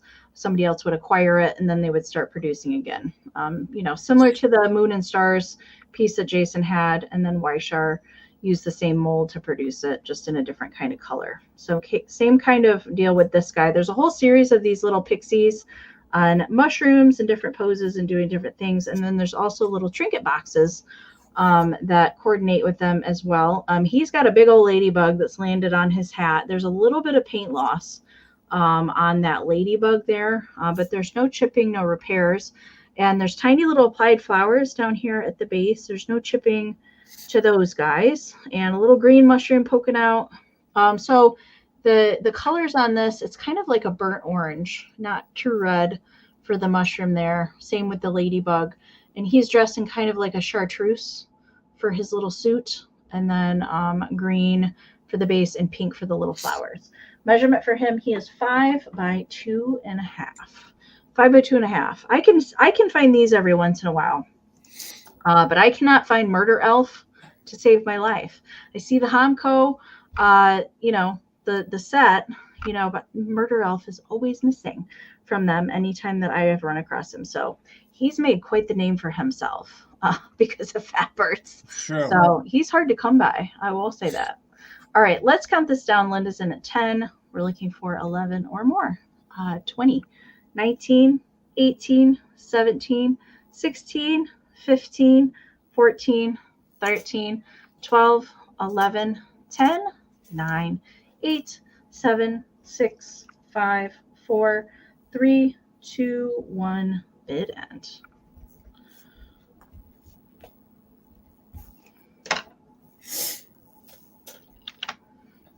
I hope you and Tina start to feel better. That cold is just hanging on, isn't it? All right, there's the bid end from Karen. Thank you so much. Linda, congratulations. It's coming your way. Thank you so much. Folks are saying 4 weeks. 4 weeks. So 4 weeks. So this Wednesday is now 2 weeks. And then I got my flu shot today, and it flared it all up again. So Lord. $6 choice, Amie. $6 choice, Amie. And I have some children book. Well, that made no sense. I have some children's books for you to choose from. Pronunciate the words, Jason. So just $6. I'll go through them very quickly. Hopefully somebody's interested in them. I think they're really fun. The first one is, of course, it's a Walt Disney. It's Donald Duck, and it is The Prize Driver. This one is from 1956.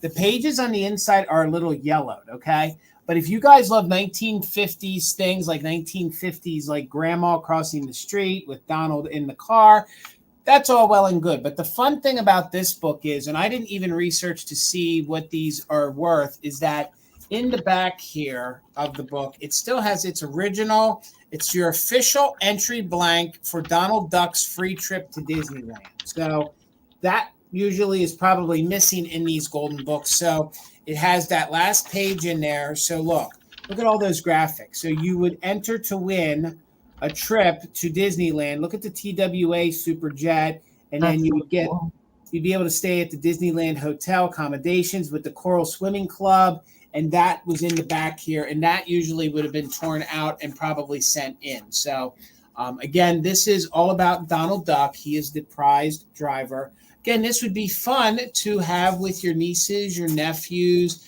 Even if you collect Disney things, it's in very good condition. No little child wrote in it or ruined it. Again, it's Donald with Huey, Dewey, and Louie. and he's teaching them the right way and the wrong way how to drive. And this book is from 1956. Look at some of those cars.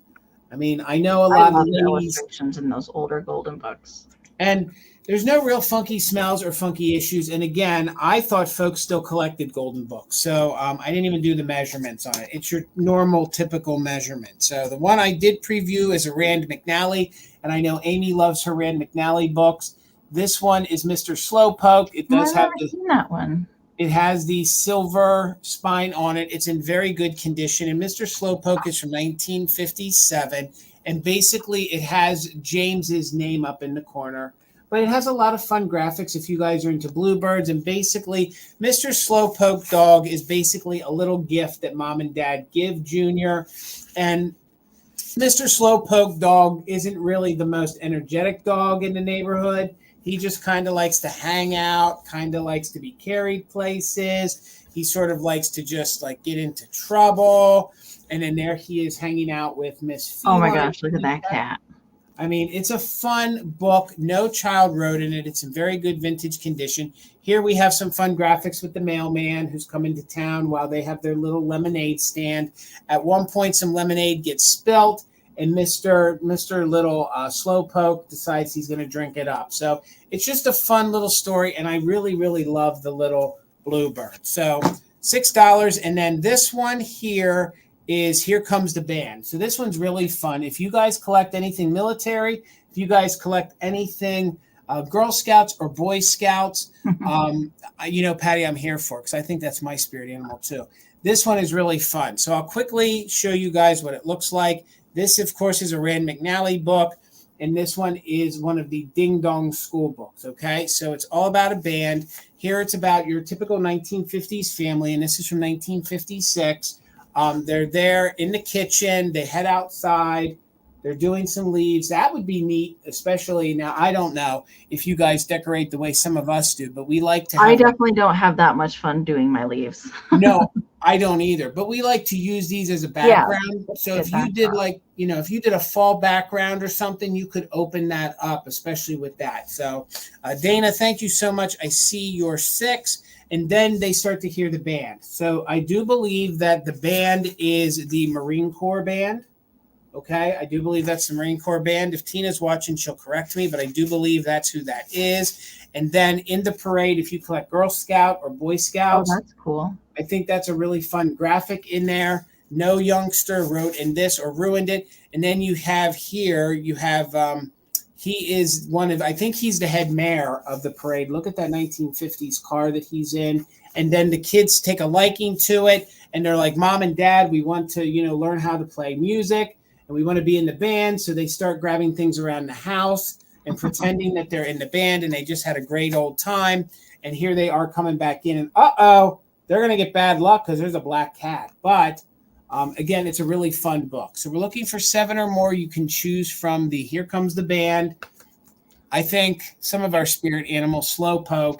And who wants to see the back of the Donald Duck book? Okay, and it's one of the older ones. And I didn't look in here. Oh, that's the back, Tracy. Let me see if I can see what letter it is here in the spine. That might be difficult because of that insert. This one is a B. So this one is a B. So this would be the second printing of that, Tracy. That would be the second one. So if this says this was 56 in here, then this one's from 1957. So this would be from 1957 because you add the year to it. Yeah. So Tracy, I see you in at 7. So let's go ahead and do a choice. It will be band, dog, or duck. Band, dog, or duck. We're looking for 8 or more, 20. 19, and remember, there was a little bit of yellowing on those pages. I hope you guys kind of saw that. A little bit of yellowing. So 15, 14, 13, 12, 11, 10, 9, 8, 7, 6, 5, 4, 3, 2, 1. Bid end. Looking for 8 or more, or the bid end from Karen G. Again, it's going to be duck, band, or dog. If you love pink, that's great to put in with your kitschy pink things. I mean, that's your quintessential pink right there. So there is our bid end. So Miss Tracy, you get first choice. Let me know. I have I'll tell you what, it's that insert that even if I didn't collect golden books, but I was into Disney. That's cool. I don't think I've ever seen one of those that had that in there. And that could have just been that one year that they did that. I mean, that could be significant to the opening of Disney. Got you, Tracy. That's what I thought. That's cool. So for $6, we had a bid at $6. Dana, let me know if you were interested in band or dog. Band or dog, they're still available. Your bid came in when I was showing the dog, so maybe you were interested in one of them. And you could have either one of those at $6. Just let me know. I closed my phone out because it was dying, so I'm watching. I haven't seen it come in. Stuck with the lag of the computer here. Yeah, I know. She wants the other two. All right, they're yours. Thank you so much. Everybody wins. Thank you so much. Congratulations. Okay. So that concludes the live sale portion of Fantastic Finds. So if you haven't sent your information to us, and Linda, I did get yours. Thank you again for sending that. Do make sure to email us your information. Quick reminder before we get into our share portion. I will be doing invoicing as soon as possible tomorrow. And we'll get things out to you. I'll email you when your invoice is out there. Everybody gets a link. You get a link, and you get a link, and you get a link. And I do need to ship everything out. I'll be going to the post office as soon as it opens. I'll probably be sitting in the parking lot waiting for them to open the doors like Mervin's. Open, open, open. So that I can get your stuff shipped out as soon as I hit the road. Gosh, I miss Mervin's. And get everything out the door before I'm going to be in Indiana. And I won't be back home until probably later on Tuesday will be when I'll be back home. So I'll be gone for a while, but I want to get everybody's happy mail out there. So do please pay your invoices as soon as they get out there tomorrow. I will email everybody. Thank you again for that. I appreciate it to be able to get everything out the door before I go out of town. Jason's going to be invoicing on Saturday as usual. So if you got anything from him on Monday and you got something tonight, he'll combine ship for you. And I'm going to pop the email up here before we get to the community share. But I did want to remind everybody again that this Sunday, you can find me over on Virtual Antique Marketplace. I'm doing a live sale for the Blitz. Misty's kicking it off at 1 o'clock, and I'm following up from Misty's from the storefront downtown. I'm following her at 1:30. So they're just half hour, super quick sales. I'm going to get everything preloaded probably tomorrow after I'm done invoicing for the sale. So you can go take a peek. Handmade and vintage. I'll have a mixture of stuff over there. And here's our Christmas marathon. If you weren't here at the beginning and you saw this, we did talk about it last week, Saturday, November 9th, all day here on my channel. Jason's sitting shotgun with me, just like last year. So all the Christmas fun and everybody participating. So that starts at 1 p.m. Eastern, all the way up until 10, hopefully not too much later. Probably 10. I think we went till 10:30 last year. Gosh, I don't remember. I don't remember either. Time just went out the window after that point. Okay, so Amy, before we get into our shares, can I just go over my schedule real quick? Yeah. Mondays from here on out, they're going to be modified. We're probably going to be taking some Mondays off, so I don't think there's going to be a sale this Monday. Please make sure you're subscribed to my channel, following me on Instagram. We have a lot of responsibilities at the shop with Black Friday. We have small business. We also have to prepare ourselves to go to Indiana. And we also have 2 marathons that we're going to be participating in. So to make sure that we can put our best foot forward, we're going to take a step back from Mondays. So bear with us. They'll be modified. If you guys are interested, you'll be following us and you'll know when we come back or what we're doing. But there will be no Monday sale this Monday. But I will be back with Amy here on Wednesday. Okay. All right. Yep. And we'll update you, as the weeks go by, if there's something else going on for Jason's channel too, or over on Instagram as well. Yep. Okay. Here is our email. So we can always use more photos if you guys want to email us anything that you find in the wild, or you got something from us, you put it in your home. We'd love to see where you put it, what you do with it, how you display it. And, if you're getting out your Thanksgiving turkeys, You're decorating, your tablescapes, or you're getting out your Christmas as soon as Halloween's over. Of course, we would always love to see that. Anything that you want to send us, sharemyfindslive@gmail.com. Send it, so you can be part of the show as well. All right, so actually, I have 16 photos to share tonight. And they are from Brad and Greg at Countryside Antique Mall in Thornton, Indiana. They have sent us some of their collection photos as well. And usually the photos that they send us are their collections that are on display right above their checkout counter at their store. They change them out all the time, seasonally, and do great displays. And this Halloween is pretty impressive. So Brad and Greg sent us some really great stuff.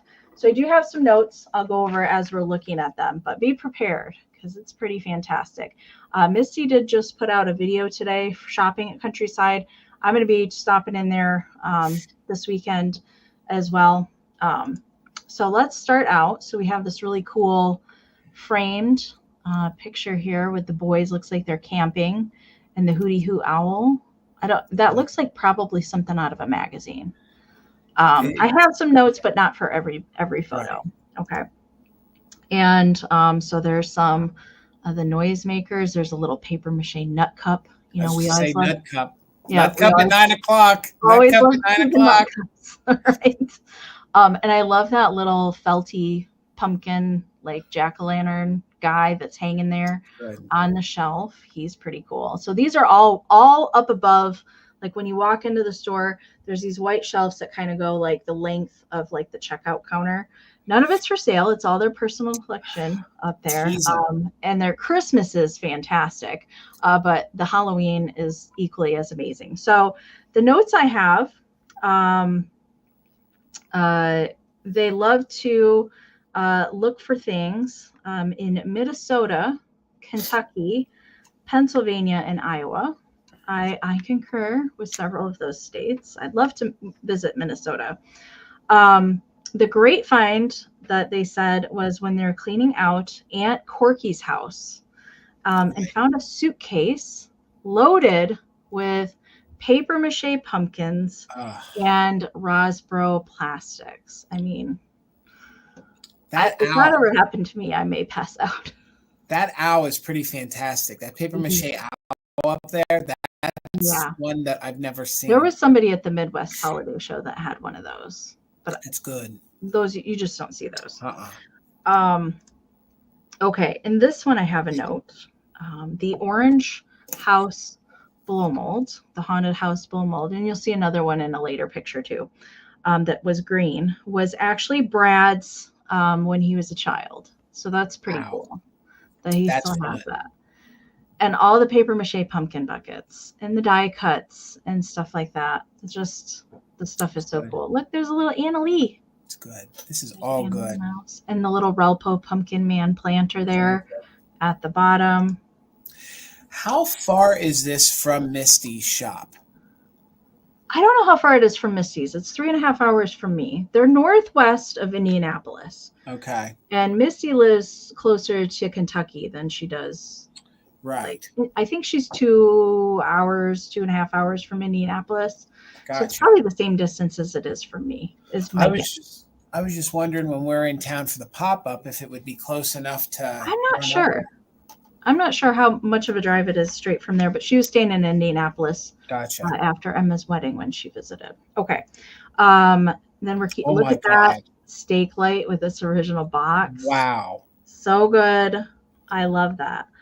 I haven't. Okay. So it's the next picture. So this one, do you see, besides the cool Rosbro pieces that are in there, all the plastics, down in the front, you're going to see some ice cream molds. Wow. Some Halloween ice cream molds. And they said they were all found at a garage sale for 50 cents. Oh, my God. I bet they couldn't run fast. Hundreds of dollars, those ice cream molds. The Halloween ice cream and chocolate molds are just crazy expensive. So that's 50 cents. So there's the green Haunted House blow mold, same as the orange one. Both equally hard to find. The Good. green one, I think, is even harder to find than the orange one. Mhm. I've never seen a green one in person. Oh my God, this one. This is so good. I love Wow. this blow mold. And I haven't seen any of these pictures. Tina saw them and sent them to you, but this is Yeah. all new to me. Yeah. This is fantastic. But the cat paper mache bucket with the insert in there. Fellas. That's just amazing. Fellas, and we haven't got to all the pictures yet. Here's some more. There, look at the little mini pumpkin buckets in the original packaging. And the candy corn tree. I know that's newer, but so good. There's some more noisemakers and plastic. There's some little wades. Do you see the November and October little wades there in the center, in the middle of the riser? It looks like there's a little blown glass pumpkin on the lower left. It looks like it's glass. That's cool. The big owl die cut. Oh my Look at that alligator antler. He's cool. I've never seen that kind of face on the pumpkin before, where it's pulled out a little bit. It's pulled out like that? Yeah, like elongated. No. And here is the last one. And you can see Radco, those shiny bright ornaments that are in there. Those are Radco ornaments. Those are super hard to find. I know. They're newer reproductions, but also very collectible. And we'll go back through all the pictures one more time so we can take on all the Halloween goodness. I know. I can't believe Halloween is already next week. Time is just flying by, man. I love all the paper mache pumpkins. I love the owl paper mache.